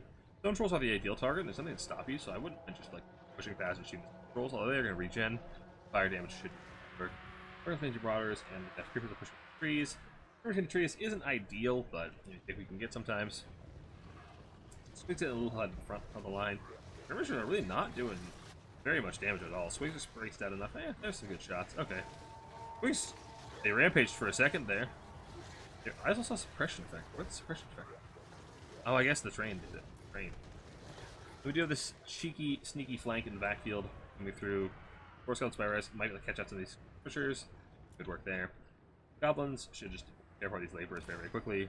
Closer Prophet up in the air should be able to get some nice breath attacks. And Gabos, boys in the front, are not really where they want to be. Flanks are coming in now and collapsing for the Greenskins. But the front line should just roll in favor of the Greenskins. Destroy the front line of the Goblins and the Squigs. These are just laborers that are going to fold like paper. Renders are going to tear apart this Light Cav very, very effectively. Both Renders at the same side, though, is a bit risky. So I guess the Boar Cav is based at the time of a whole lot of threats. Burning Head come down, kill the Goblins pretty well, rampage the Squigs, but the Squigs will still tear apart the laborers. Stone Trolls are doing good work as well. Skirmish is firing into the Trolls. Doing what they can, but I feel like they're just not doing a whole lot with the Trolls, just bouncing off. Renders are now coming in to try and pick the front line. Boar Boys charging the front is just not where you want them to be. Going around the flanks, fighting the mobility game. Look, Prophet, Wurzag is isolated in the back. No! This could be a tragic throw. I guess he has effigy to get. No, it's not there. I don't know if he has. Did you already use it? Did you already use it? He's got effigy to get to try and get away, but he needs to get to something. Trolls, Warcraft, something here to come protect him. But Race is farming so much value. Greens are just spending all their time fighting these the chaff Gabo laborers. Not doing a whole lot. Okay, there's the effigy coming down. Wurzag's safe for the moment. The the Chaos Dwarf infantry is just obliterated, as we expected, but their value tools are actually trading pretty well. Renders and the Trophy Infantry are doing well into the Trolls and the Squigs, doing very, very well. There's Train coming in. Train's already farmed probably a bit of value. Yeah, not really. But doing good work into the Trolls. It is taking a lot of damage. Trolls are routing. It's just blob of greenskins so far behind in value, and a lot of it is on Warboy Cav. Like the Bacon Cav is just on half health already, and that is your main answer to these full-set renders. I really worry about your ability to kill these renders. And we have Flame Sword of Ruin to just obliterate these Trolls. Wurzag's on the run once again. You get these Trolls over here and try and protect him, but this guy has fire damage, so we don't really want the Trolls fighting him. The Bacon Cav could help out. You gotta get something in to protect Wurzag. You gotta something protecting Wurzag. I haven't even seen Wurzag casting, is he? Oh no. I have not seen the cast going for Wurzag, and just a mass route from the Trolls is really cool. And they're being run down for the Bull Center renders since we're rallying. Wolf Riders have been forgotten in the trees, looks like. Bacon Cav are trying to kill Sorcerer Lord, but they're being countered with Bull Center renders. Skirmish Cav are just firing, and the green Skirmish Cav is just off. I guess they chased the map and got forgotten about. Bit of a miss micro there from Seagod. The pressure is getting to him. Looks like a bit of a choke coming in. Wurzag is just fighting in the front line. It's probably the safest place for him at this point, just mixed with the Trolls. You have Wah popped, well as that. Here we go. So there's a million melee attack on all these greenskin units. Start tearing apart these renders who do not have the melee defense to be here. That's actually a huge cast. Lots of value there. But this terror routes coming in. Wurzag's getting a little bit isolated with the Train and the Sorcerer Lord. Wurzag dies. He has probably just game for the greenskin. So the value is actually catching up. That here we go is massive. 8-peak loonies are here as well. They're completely unbreakable, supplied by the chap. Wurzag needs to get to the safety of these Trolls. He gets behind his Trolls. Train and the Sorcerer Prophet are just tearing apart. Blazing Beards of Berserk are about to rout. Can they get him? Not quite. The Train is chasing Wurzag. Trains don't do that great against single entity characters, so he should be okay. Pretty okay. Don't tear out Wurzag. Okay, Borcav coming to save the day. Iron Demon doesn't get the charge. It's stuck on the side. It can be a good source of damage there for it. Sorcerer Prophet is just kind of fighting alone now. The Bull Centaurs have been routed. There's still Skirmish Cav firing in. The Labor is coming back, and the Iron Source have been coming back. And the Skirmish Cav need to be over here shooting the single entities.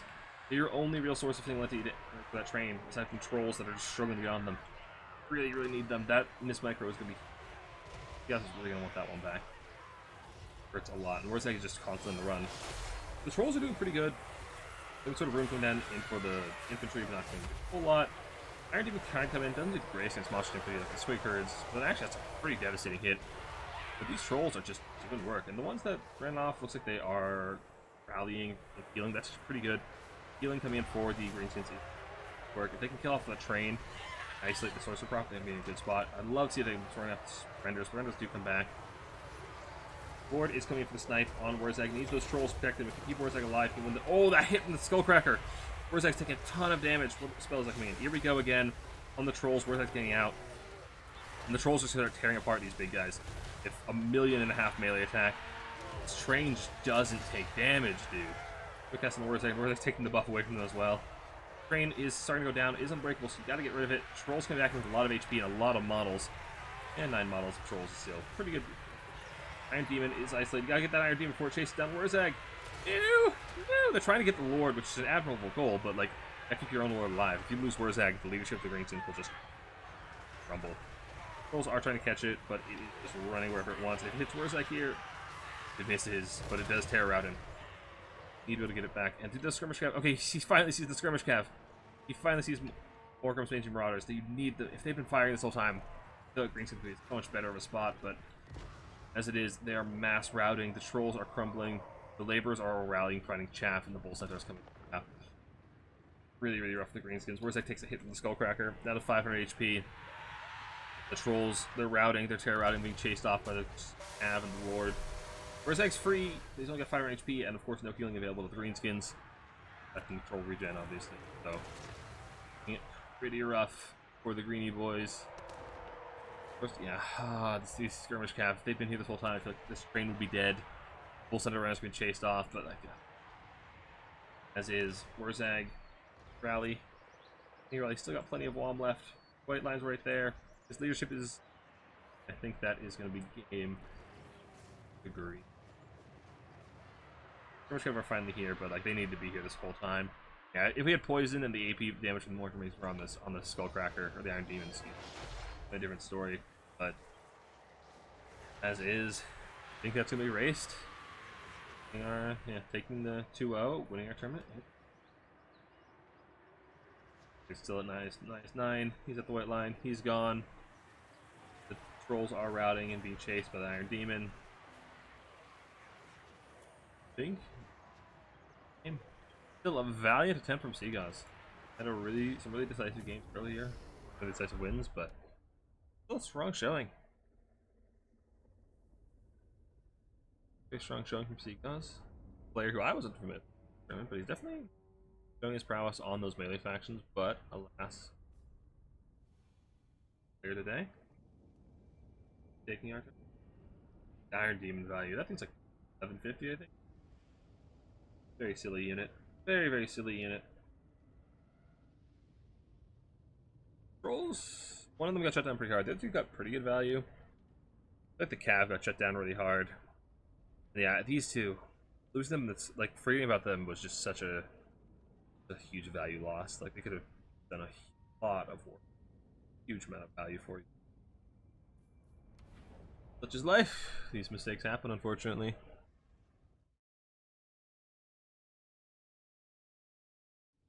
That will be race. Taking our event. Congratulations. Very well played, both our players. And yeah, thank you guys all for coming out. Fun stream. Glad to have you here. We'll be having another qualifier 2 weeks from today. So we have these bi-weekly until we have 8 qualifiers. So that was the 5th. So we have 3 more every other week on Sunday. So hope you guys can join us for that. Till then,